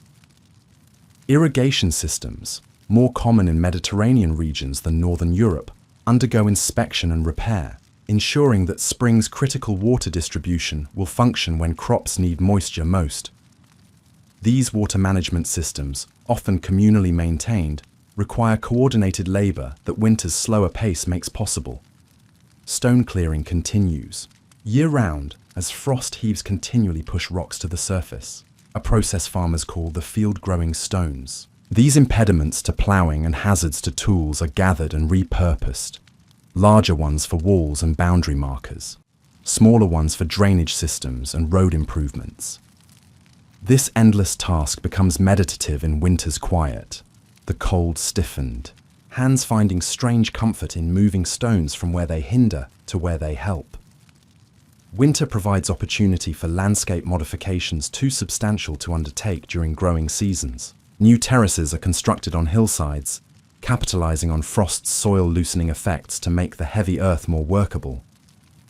Hedgerows, critical for controlling livestock, blocking winds and marking boundaries, are planted or remediated during dormant periods when disturbing these plants does least damage. These investments of winter labor will shape agricultural patterns for decades or even centuries to come. Planning for spring planting occupies both mind and hands. Careful inventories of seed stores, conducted when daylight allows detailed inspection of precious grain, determine how much land can be sown. The cleaning and sorting of these seeds represents critical winter work, with the best specimens set aside for planting, while lesser quality grain is allocated for food. This selection process, repeated annually, gradually improves crop quality through a form of intuitive genetic selection practiced long before scientific understanding of plant breeding. For animal husbandry, winter brings dramatic shifts in management practices. Livestock are brought closer to human habitation, sometimes into the same buildings that house people, particularly in northern regions. This proximity serves multiple purposes. It facilitates monitoring and care during vulnerable months, protects animals from predators grown bold with hunger, utilizes animal body heat to help warm human spaces, and reduces the distance feed must be transported during difficult travel conditions. Precious breeding stock receive priority for indoor shelter. Pregnant ewes, milk cows, and animals selected for next season's reproduction receive the best protection and nutrition available. Their survival ensures not just immediate food security, but the continuation of the farm's productive capacity. Young animals born in autumn, those not slaughtered during fall culling, receive special attention as their first winter proves particularly challenging to their still developing bodies. Culling decisions made during autumn slaughtering were based on careful calculation of feed supplies and spring potential. Only those animals likely to contribute more through their spring and summer productivity than they consume during winter earn their place in the barn or byre. This mathematical reality forces difficult choices, with many healthy animals slaughtered before winter simply because their maintenance cannot be justified given limited resources. Feed management dominates winter animal husbandry concerns. Hay stored in lofts or ricks represents the primary winter forage for cattle, sheep, goats, and horses. This preserved grass, harvested during summer and carefully dried, provides fiber essential for ruminant health. The quality varies dramatically, based on when it was cut and how it was dried and stored, with the best reserved for working animals and pregnant females. The daily distribution of this precious resource follows strict protocols, with each animal receiving exactly what it needs but no more. Root vegetables, turnips and mangels, provide supplementary feed rich in moisture and carbohydrates. Stored in root cellars or clamps, outdoor storage mounds protected by straw and soil, these crops are rationed carefully throughout winter months. Their high water content helps prevent dehydration in animals when freezing temperatures make water less accessible. These fodder crops, grown specifically for animal consumption, represent a relatively recent agricultural innovation still spreading through medieval Europe, gradually transforming winter feeding practices. Forest foraging rights, carefully negotiated with local lords and codified in manorial agreements, take on critical importance during winter months. The right to allow pigs to forage for acorns and beechmast in woodlands, known as pannage, extends the feeding season for these animals. Similarly, the right to gather fallen branches not only provides fuel, but also yields edible bark that, in extremity, can sustain ruminants through the leanest periods. These rights, often ancient in origin, become subject to intense defense when threatened by changing land management practices. Water provision for livestock presents constant challenges during freezing weather. Ice must be broken on ponds and streams, sometimes multiple times daily. Smaller troughs and buckets are brought indoors to thaw beside hearths before being returned to animal quarters. The labor of ensuring adequate hydration increases precisely when the effort required to move outdoors becomes most taxing, creating a challenging but unavoidable winter workload. Disease prevention and treatment gain heightened importance when animals live in closer proximity. The medieval livestock keeper possesses a pharmacopoeia of treatments derived from stored herbs, minerals, and household substances. Respiratory infections, encouraged by poor ventilation in enclosed spaces, receive particular attention, with fumigations of burning herbs like thyme and rosemary purifying air in animal quarters. External parasites flourishing in the warm microclimate of barns are combated with applications of oil infused with toxic plants like tansy. Breeding schedules align with seasonal patterns to maximize survival. Sheep typically lamb in early spring, allowing births to coincide with the first growth of nutritious grass that supports lactation. Cattle calving may be similarly timed, though practices vary regionally. Winter months generally see a pause in deliberate breeding activity, though natural cycles occasionally result in less optimal birth timing that requires additional management attention.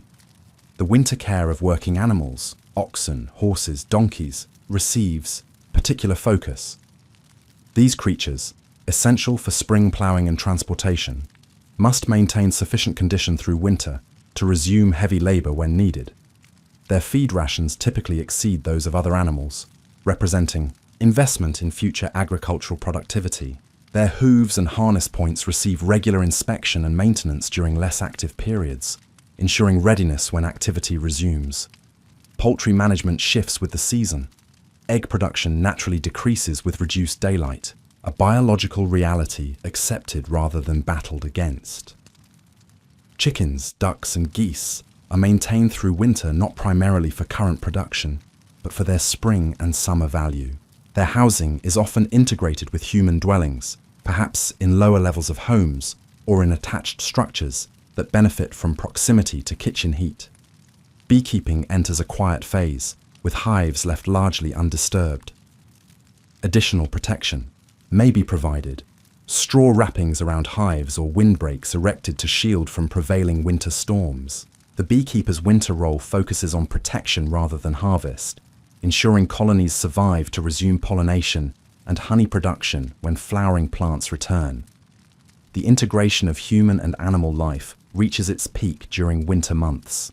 The practical knowledge required to maintain different species through difficult conditions passes between generations through direct observation and participation rather than formal instruction.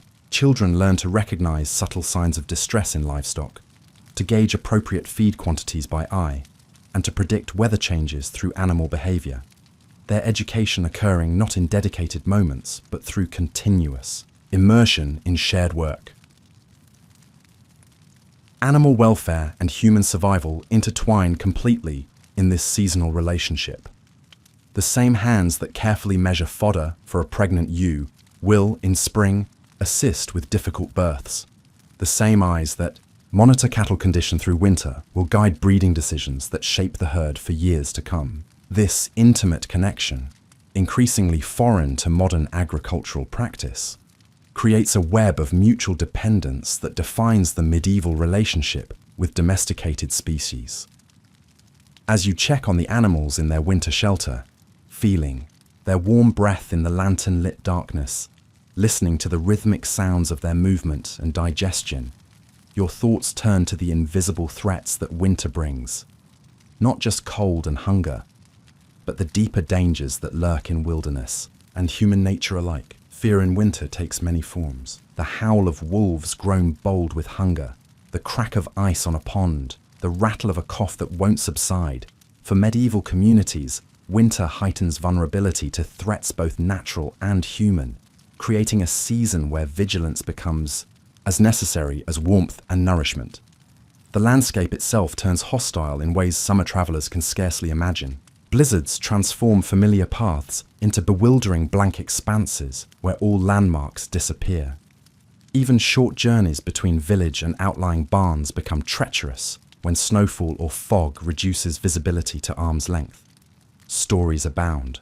In every community of those who became disoriented in such conditions and were found frozen only yards from safety, unable to discern direction, when even the distinction between earth and sky vanished in whiteness. Navigation develops into a specialized winter skill. Ropes stretched between buildings guide movement during the worst weather. Trees or poles marked with distinctive notches or cloth strips indicate paths beneath snow cover.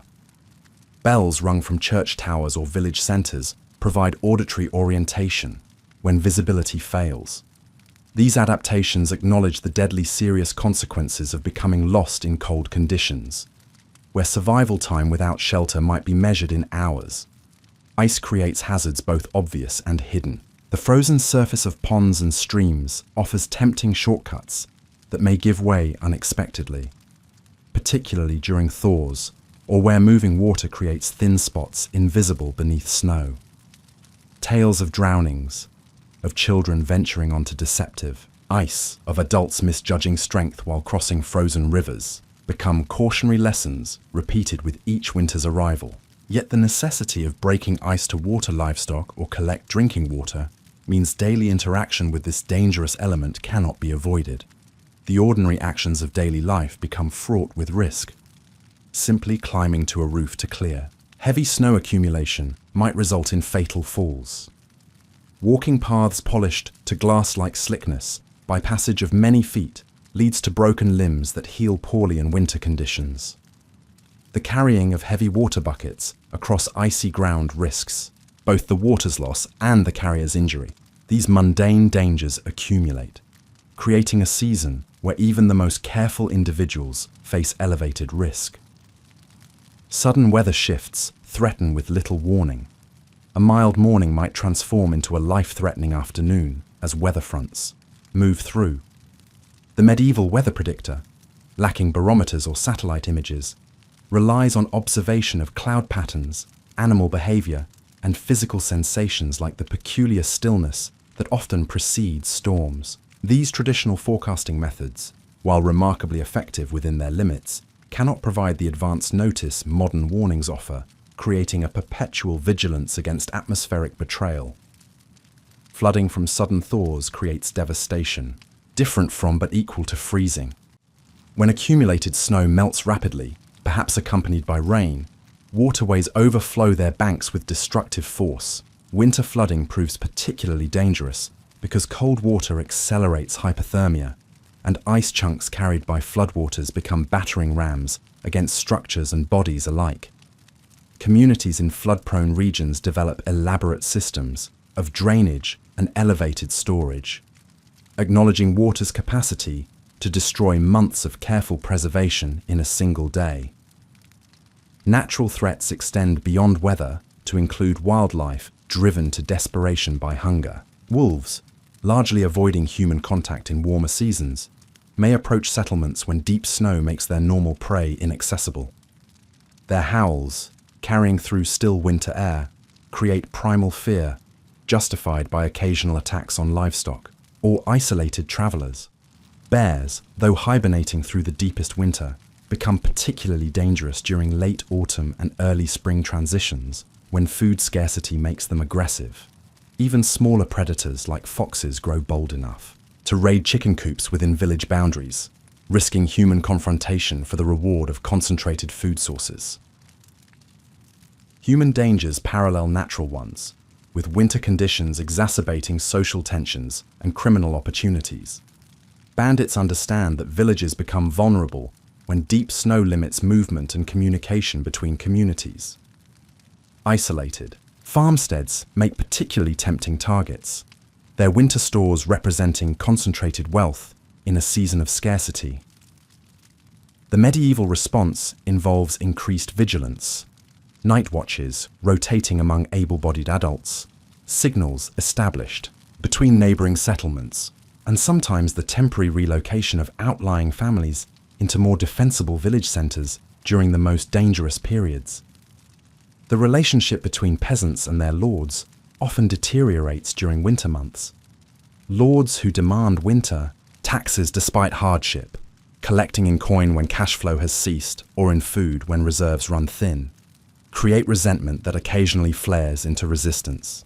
The mutual obligation at the heart of the feudal system faces its severest test when resources dwindle, revealing whether lords truly offer protection in exchange for service or merely extract without reciprocity.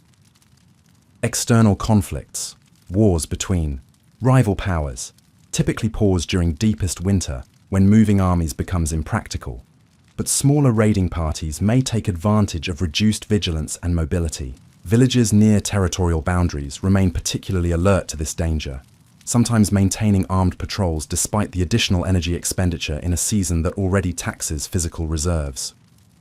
Internal tensions within communities intensify when scarcity transforms minor frictions into survival matters. Disputes over resource allocation, which family receives communal assistance, how remaining stores should be distributed, whether livestock should be further culled to preserve feed, may escalate from disagreement to dangerous conflict.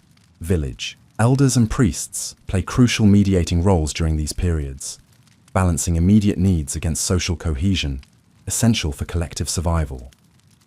Theft increases with desperation, creating difficult ethical challenges. When a neighbor steals food, is it a crime demanding punishment or a sign that redistribution has failed?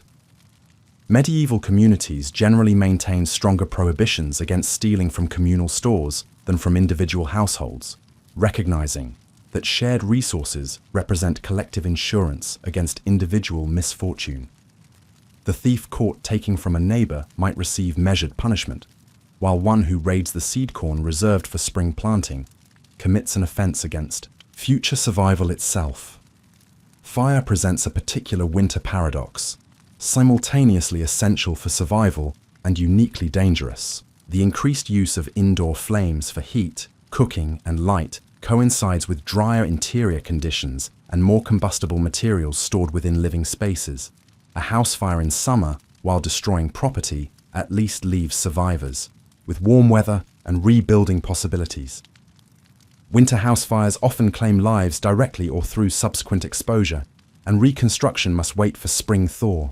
This reality leads to elaborate precautions, from keeping water always ready for extinguishing to establishing community response plans when smoke is spotted rising from a neighbor's roof. Disease creates perhaps the most insidious winter threat. Close quarters spread illness quickly.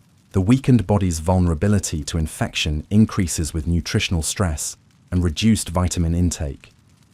The common winter cough, uncomfortable but survivable with adequate care, becomes deadly pneumonia when resistance falters. Particularly, vulnerable community members, the very young, the elderly, pregnant women, those already weakened by chronic conditions, face disproportionate risk. The village healer's winter workload focuses heavily on respiratory complaints, using stored herbs like coltsfoot, horehound, and thyme to ease symptoms while the body fights infection. Psychological dangers accompany physical ones.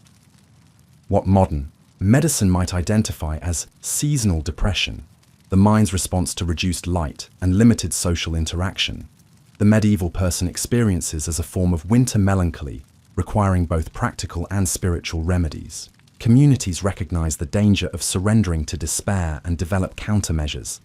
Scheduled gatherings that ensure regular social contact, religious observances that promise light's eventual return, and deliberate creation of beauty through music, storytelling, and decorative crafts that defy winter's starkness. The greatest winter danger lies in the accumulation of small threats rather than dramatic catastrophes. A minor injury becomes infected. A slight food shortage becomes progressive weakness. A small roof leak allows dampness that gradually compromises respiratory health. The successful winter survivor develops constant vigilance against these compounding dangers, addressing each small threat before it can combine with others to create truly dangerous conditions. Yet through countless winters, people survived not just through practical knowledge, but through stories of those who endured before them. The medieval mind draws strength from narratives of past survival, both historically accurate accounts and semi-mythical tales that crystallize essential wisdom. As night deepens and the wind moans around your humble dwelling, you might recall one such story, perhaps of a girl born during history's most infamous winter famine, whose survival against impossible odds offers perspective on your current challenges. She was born during the Great Famine, when 3 years of relentless rain had rotted crops in fields across Europe.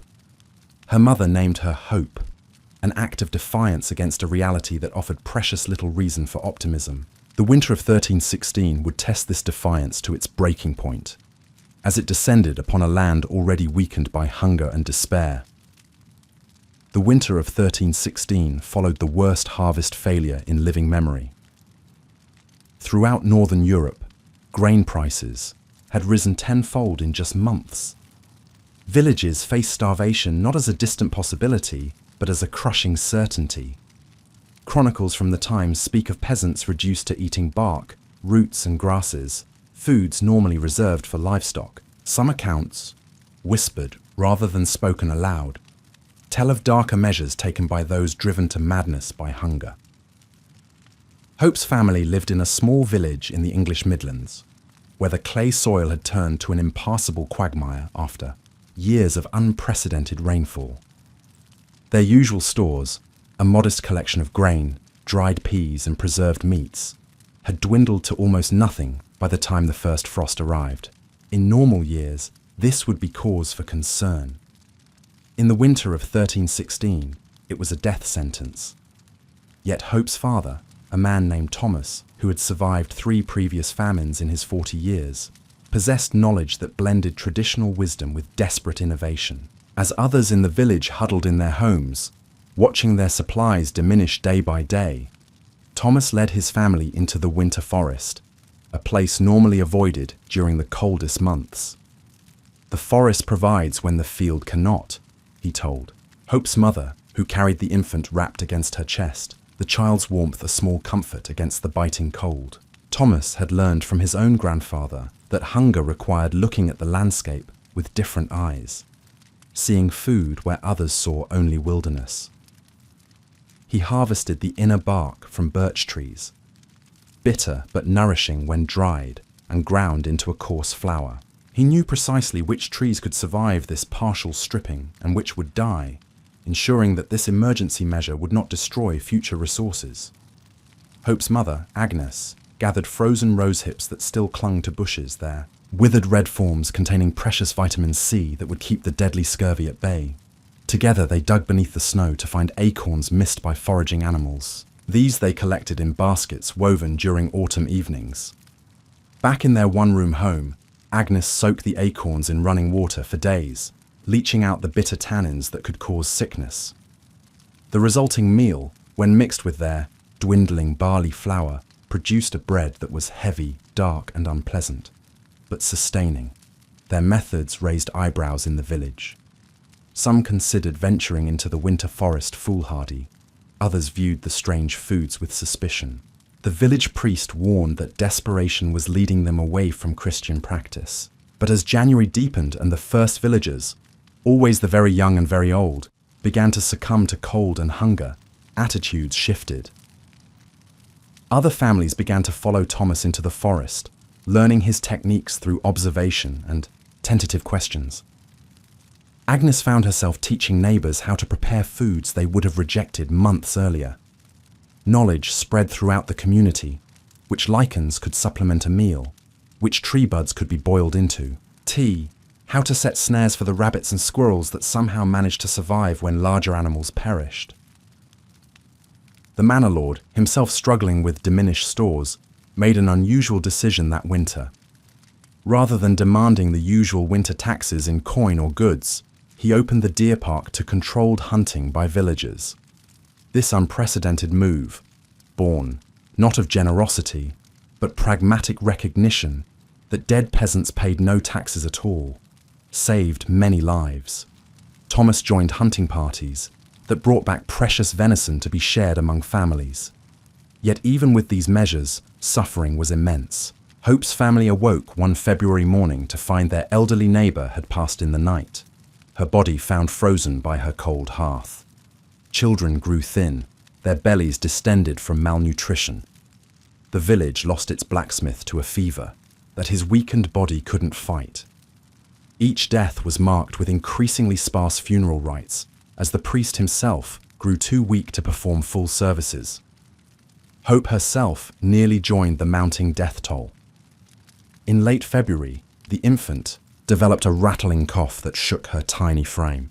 Agnes stayed awake for 3 nights, holding her daughter close to share body warmth, periodically moistening the child's lips with herbal infusions made from the last of their stored medicinal plants. Thomas traded their only metal pot, a precious possession, to a travelling merchant for a small bundle of dried thyme and mustard, known to help clear congested lungs. "We have not named her Hope to lose her to her first winter," Agnes told Thomas, as they worked together to create a steam tent over the child's makeshift cradle. Their determination manifested in constant care and improvised remedies. Whether through their efforts or simple human resilience, Hope's breathing eased as March began to soften winter's grip.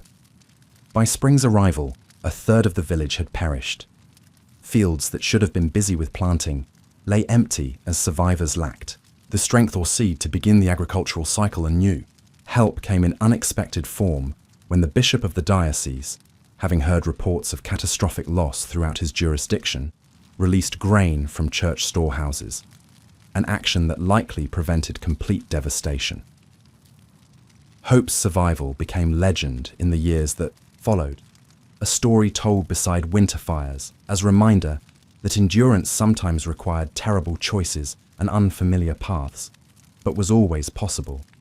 As she grew, she carried her parents' knowledge forward, adding to it with her own observations and experiences. The village recognized in her a wisdom about survival that went beyond common practice. In later years, when Hope had children of her own, she would take them to the same forest in autumn, teaching them to recognize resources invisible to untrained eyes. "The forest provides," she would tell them, echoing her father's words, "but only to those who learn its language." When another minor famine struck in 1341, Hope, by then a grandmother, led her community through winter months with significantly fewer losses than neighboring villages. The knowledge preserved and expanded by one family had become community wisdom, passed down through practical demonstration rather than written record. Archaeological evidence from villages that survived.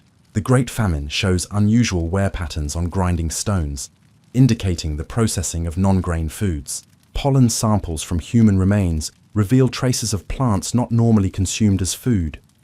These scientific findings confirm what the story of Hope illustrates, that adaptation, knowledge sharing, and willingness to abandon normal practices when circumstances demanded were key to survival. The winter of 1316 marked a turning point in medieval attitudes toward food security.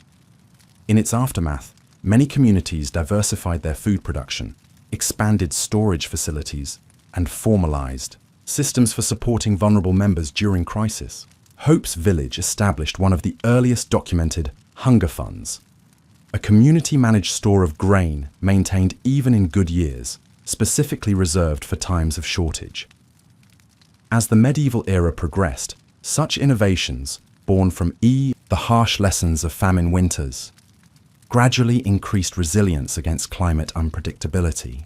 Though never easy, winter survival became more assured through the accumulated wisdom of those who, like Hope and her family, had faced the worst and lived to share their knowledge. As this ancient story fades back into the mists of history, we carry forward its essential truth that human ingenuity and community cooperation have always been our most reliable tools against winter's harshest challenges. Johannes was a cloth merchant from Bruges whose ledgers recorded more than profits and losses.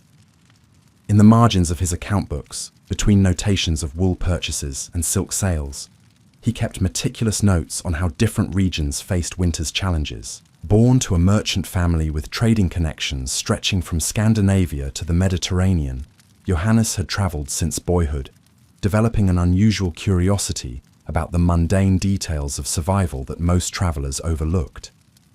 His winter journey of 1378 began as a commercial necessity.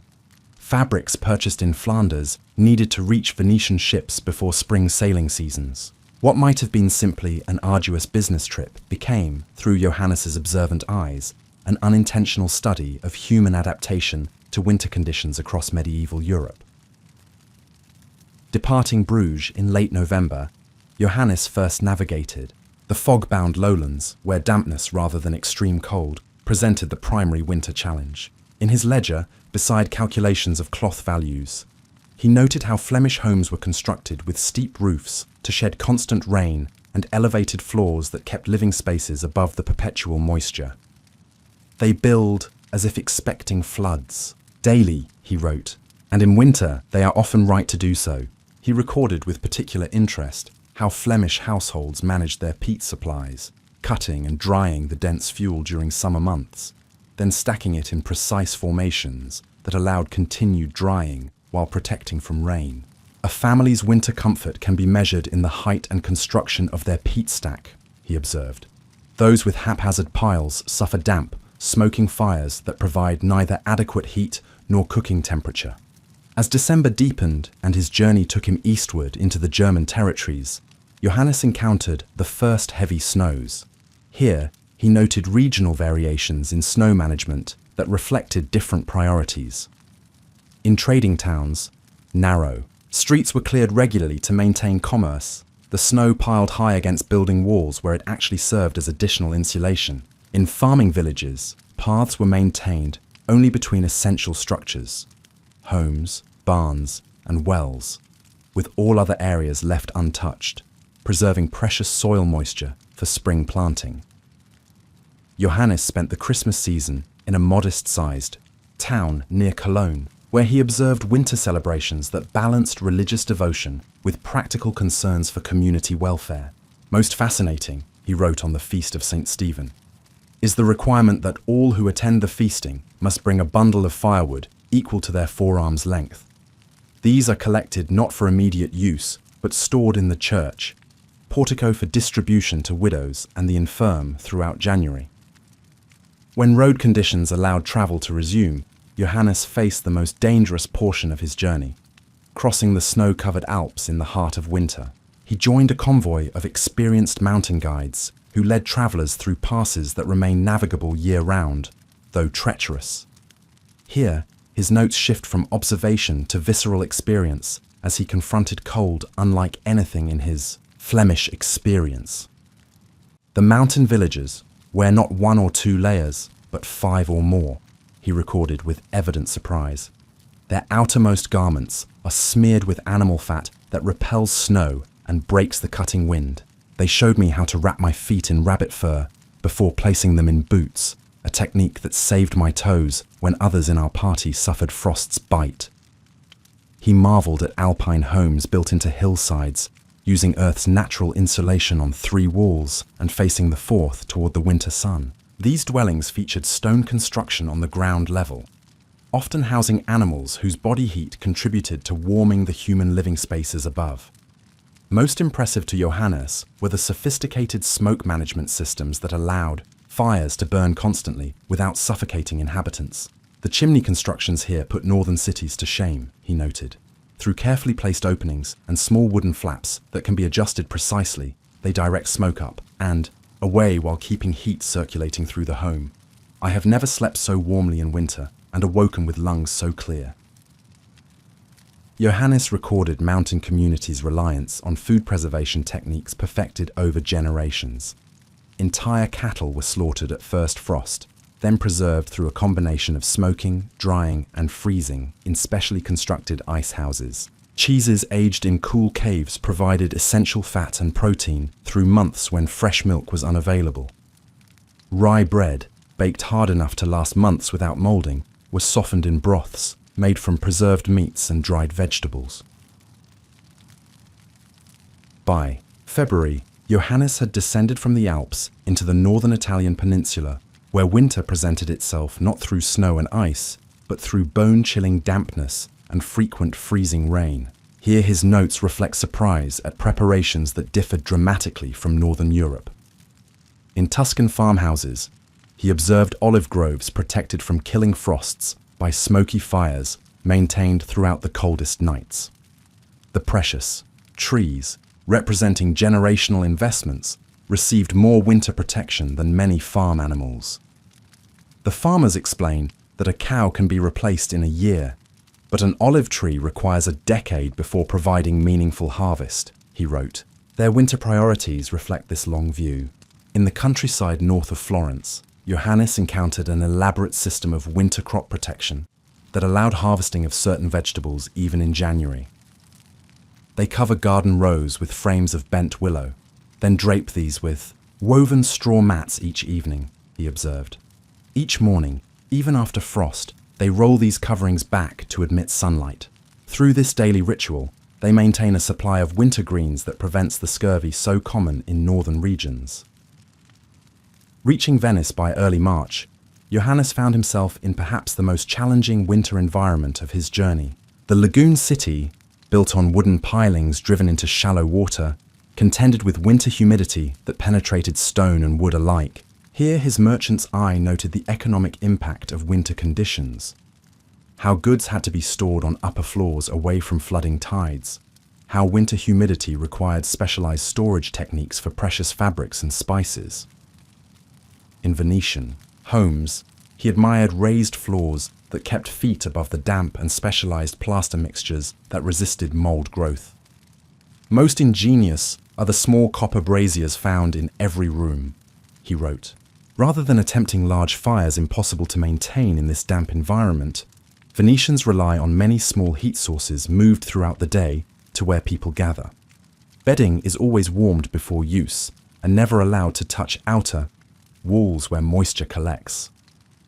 Through his 4 months of winter travel, Johannes recorded dozens of regional adaptations that reflected different approaches to the same fundamental challenges: maintaining warmth, preserving food, managing limited light, and sustaining community. His marginal notes, preserved by chance when his ledgers were stored in a Belgian monastery following his death from fever just 2 years later, provide rare insights into ordinary winter lives rarely documented by medieval chroniclers more interested in battles and royal successions.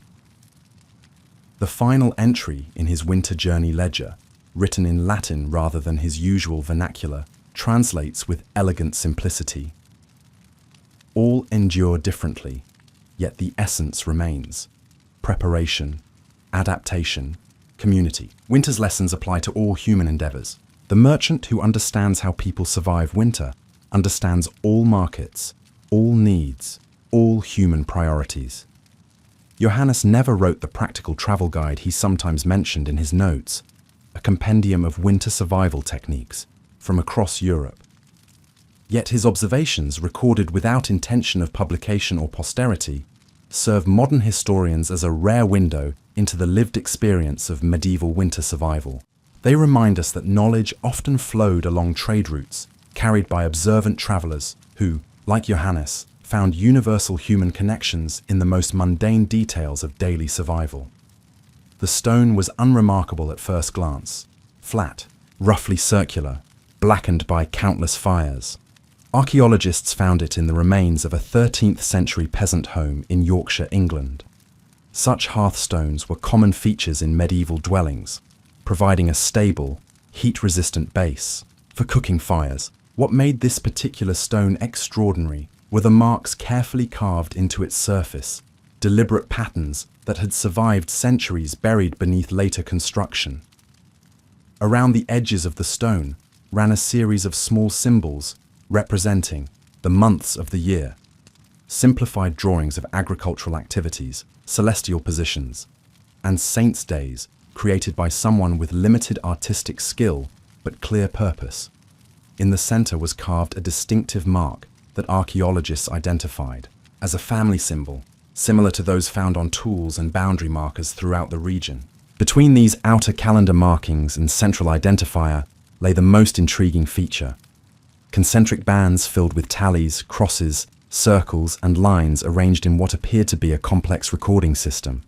Dr. Eleanor Simmons, the medieval archaeologist who led the excavation, initially catalogued the stone as merely decorated, an unusual but not unprecedented example of peasant artistry. It was a graduate student on her team who first suggested a more functional purpose for the markings, noting their systematic arrangement and relationship to the calendar symbols. "This isn't decoration," the student proposed during a team meeting. "It's information storage, a physical memory system for tracking essential winter data." Further study supported this revolutionary interpretation. The stone had served as a sophisticated management tool for winter survival, recording critical, information that guided a family through the most dangerous months of the year. The middle band of markings, when analysed, showed clear evidence of being modified repeatedly.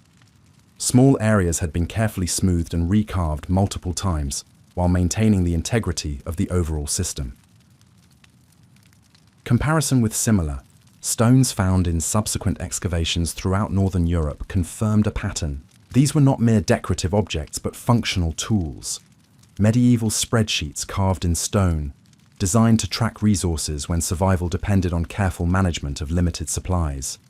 The Yorkshire hearthstone became the most well-preserved example of what scholars now call winter reckoning stones, physical databases that helped families navigate winter's challenges through accumulated wisdom and careful tracking of essential variables. By studying the stone alongside historical records of the region, researchers reconstructed its likely use. The outer ring contained 12 sections representing months, but with winter months noticeably larger, occupying nearly half the circumference. This reflected the critical importance of December through March in northern England, when resource management could mean the difference between survival and starvation.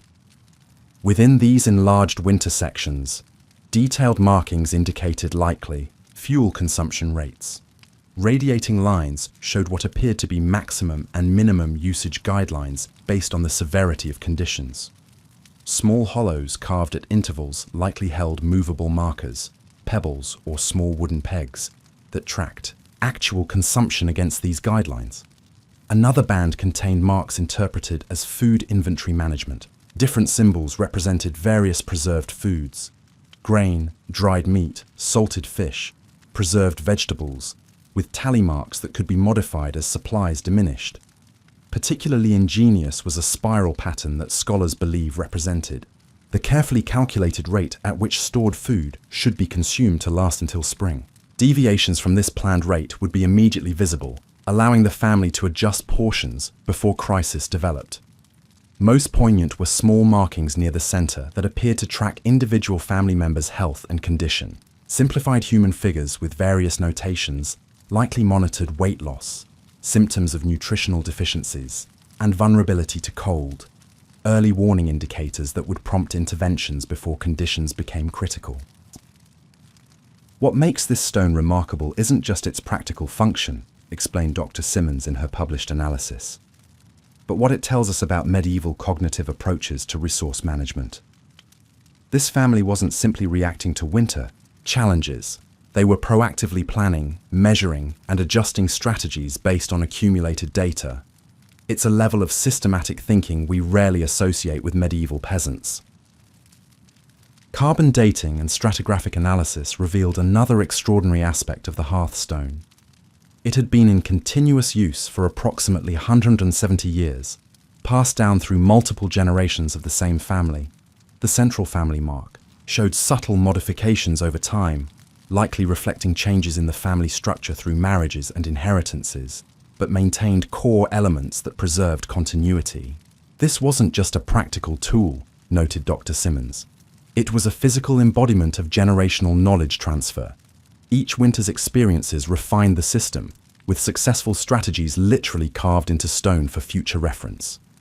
The home where the stone was found had been rebuilt at least 3 times on the same foundation, a common practice in medieval villages where building materials were precious and land rights tied to specific locations. This meant that approximately 7 to 8 generations had gathered around this same hearthstone, relying on its guidance during winter months, while continuously updating its information based on their experiences. Microscopic analysis revealed that the stone had been occasionally treated with animal fat, likely to make the surface temporarily easier to mark with charcoal for seasonal planning, before more permanent modifications were carved. This suggested an annual ritual of winter preparation, when the family would review the stone's guidance, assess current conditions and supplies, and map out survival strategies for the coming cold months.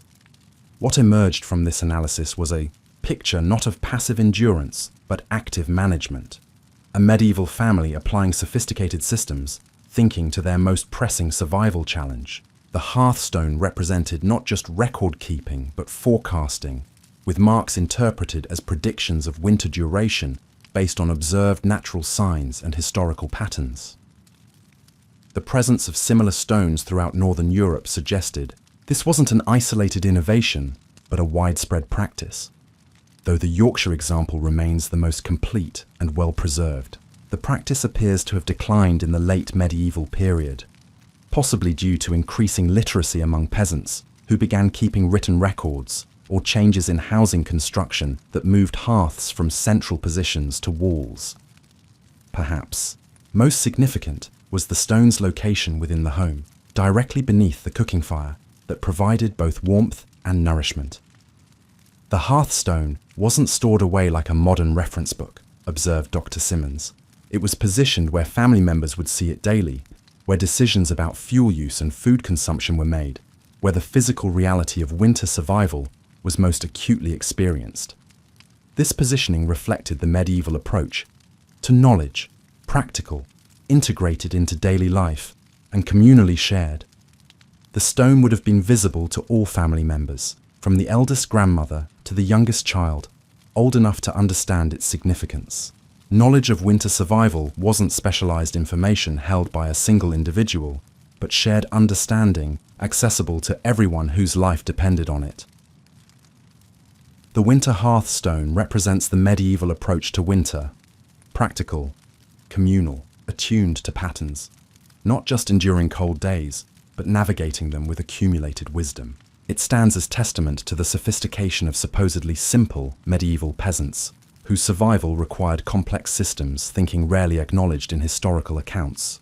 Modern recreations of the stone's tracking system have demonstrated its remarkable effectiveness.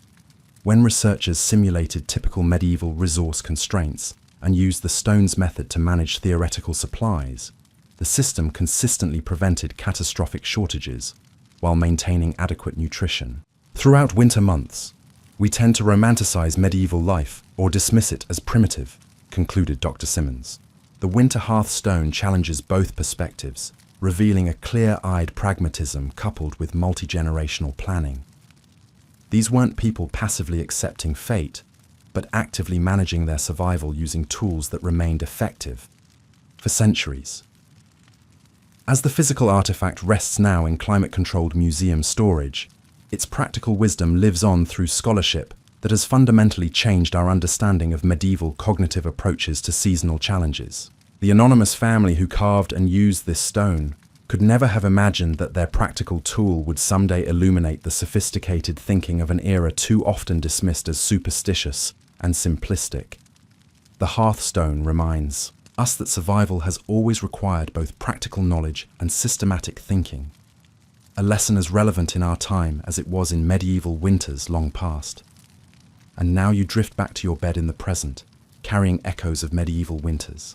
In your thoughts, your room may hold central heating, electric lights, and food security beyond the wildest dreams of those Yorkshire farmers or Flemish merchants, but your body remembers ancestral winters in its DNA. That instinct to prepare, to gather, to seek warmth and light during the darkest days. It remains within you, a quiet inheritance from countless generations who survived when survival was never guaranteed. Perhaps when you feel the first chill of autumn air and find yourself inexplicably drawn to stock your pantry, when you instinctively gather blankets, or feel the primal comfort of flames in a fireplace, you're participating in a tradition older than written history. Your ancestors survived 1,000 winters, so you could be here now, breathing softly in your comfortable bed, drifting towards sleep, without the worry of freezing temperatures or dwindling supplies. Their wisdom lives in practices we've largely forgotten: the careful management of resources, the communal sharing that ensured group survival, the deep attention to natural rhythms and signals. We've traded their intimate knowledge of specific environments for global connections and technological solutions. Our winter challenges differ dramatically from theirs, yet something essential remains unchanged: the human need to adapt, to prepare to find warmth in both physical and social forms during the darkest season. What might we learn from those medieval winters that still holds value? Perhaps it's the recognition that true security never comes from abundance alone, but from understanding exactly what we need and how to preserve it. Perhaps it's their example of community interdependence, the recognition that individual survival was impossible without collective effort. Or maybe it's their patient acceptance of winter's natural rhythms, the understanding that dormant periods are essential to the cycle of renewal. In our world of perpetual light and consistent temperature, we've lost much of winter's meaning. Its natural invitation to slowness, reflection, and restoration often goes unheeded as we maintain summer's pace year-round. Medieval people had no choice but to align themselves with winter's demands, to slow their movements, conserve their energy, gather close to hearth and family. Their enforced seasonal rhythm created space for storytelling, craftwork, and the transmission of cultural knowledge that modern efficiency has compressed or eliminated. The medieval winter hearth didn't just provide physical warmth, it created a center for community and connection.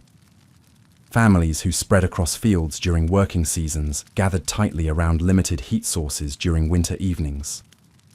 This proximity fostered conversation, instruction, entertainment through story and song. Winter's confinement created cultural richness, even amidst physical hardship. As your mind continues its journey towards sleep, imagine for a moment the sensory reality of that medieval winter night. The absolute darkness outside unmarred by artificial light, making the hearth's glow all the more precious. The smell of wood smoke mingling with the bodily sense of people and animals sharing close quarters. The sound of wind finding every crack in imperfect walls. The weight of multiple layers of rough wool clothing never fully removed. The taste of preserved foods, intense, often salty or smoky, designed more for longevity than pleasure. These sensations shaped the consciousness of your ancestors for generations, creating seasonal patterns of thought and behavior that evolved over centuries. The winter mind was different from the summer mind, more conservative, more attuned to small changes, more focused on maintenance than expansion. This seasonal cognitive shifting has largely disappeared from modern life, where winter is often experienced as an inconvenience rather than a fundamental reordering of possibilities and priorities. Yet perhaps some echo of this winter consciousness returns to you in dreams. The deep knowing that resources are precious, that community ensures survival, that light and warmth must be cherished during dark times. Perhaps this explains our continued fascination with winter holidays, centered around light, generosity, and gathering together. Unconscious cultural memories of practices that once meant literal survival. The lessons of medieval winter survival, patience, preparation, community, settle into your mind as your body relaxes deeper into comfort. Their winter wisdom whispers through your modern experience. Conserve what matters. Share with those around you. Find warmth in both physical and emotional forms. Remember that difficult seasons eventually yield to renewal. These are not just historical curiosities, but practical wisdom tested through centuries of winters. When faced with modern challenges that feel overwhelming, remember the Yorkshire family carefully marking their hearthstone, the Flemish households precisely stacking their peat, the Alpine villagers wrapping their feet in rabbit fur before venturing into snow. They faced winter's threats with limited resources but unlimited ingenuity, creating solutions that sustain generations. Their experiences remind us that human resilience has deep roots. We carry within us the innovative spirit of Hope's parents. Foraging in winter forests, the observant nature of Johannes recording survival techniques across continents, the systematic thinking of families tracking resources on hearthstones. This legacy of winter wisdom doesn't require conscious recognition to influence our lives. It lives in cultural practices, instinctive responses, and community traditions that have evolved over centuries. Sleep now, knowing that humans have always found ways to endure the dark and cold. Your dreams are protected by the wisdom of countless winters past. The challenges that seemed insurmountable in medieval times, the preservation of food, the maintenance of warmth, the creation of light, have been largely conquered through technology and global supply chains. Yet the deeper challenge remains, unchanged, finding meaning, connection, and purpose during life's winter seasons. As consciousness fades and sleep approaches, carry this final thought. Winter has always been not just a season to endure, but a teacher to respect. Its lessons, conservation, patience, appreciation for essential needs, the vital importance of community, remain relevant regardless of technological progress. The medieval peasant, sheltering from winter's blast, and the modern person seeking rest in a comfortable bedroom share this common heritage. The deep human knowledge that darkness eventually yields to light, that cold eventually surrenders to warmth, that dormancy eventually blossoms into renewal. This is winter's eternal promise, as true for us as it was for our medieval ancestors. Sleep now and dream of spring's inevitable return. Good night.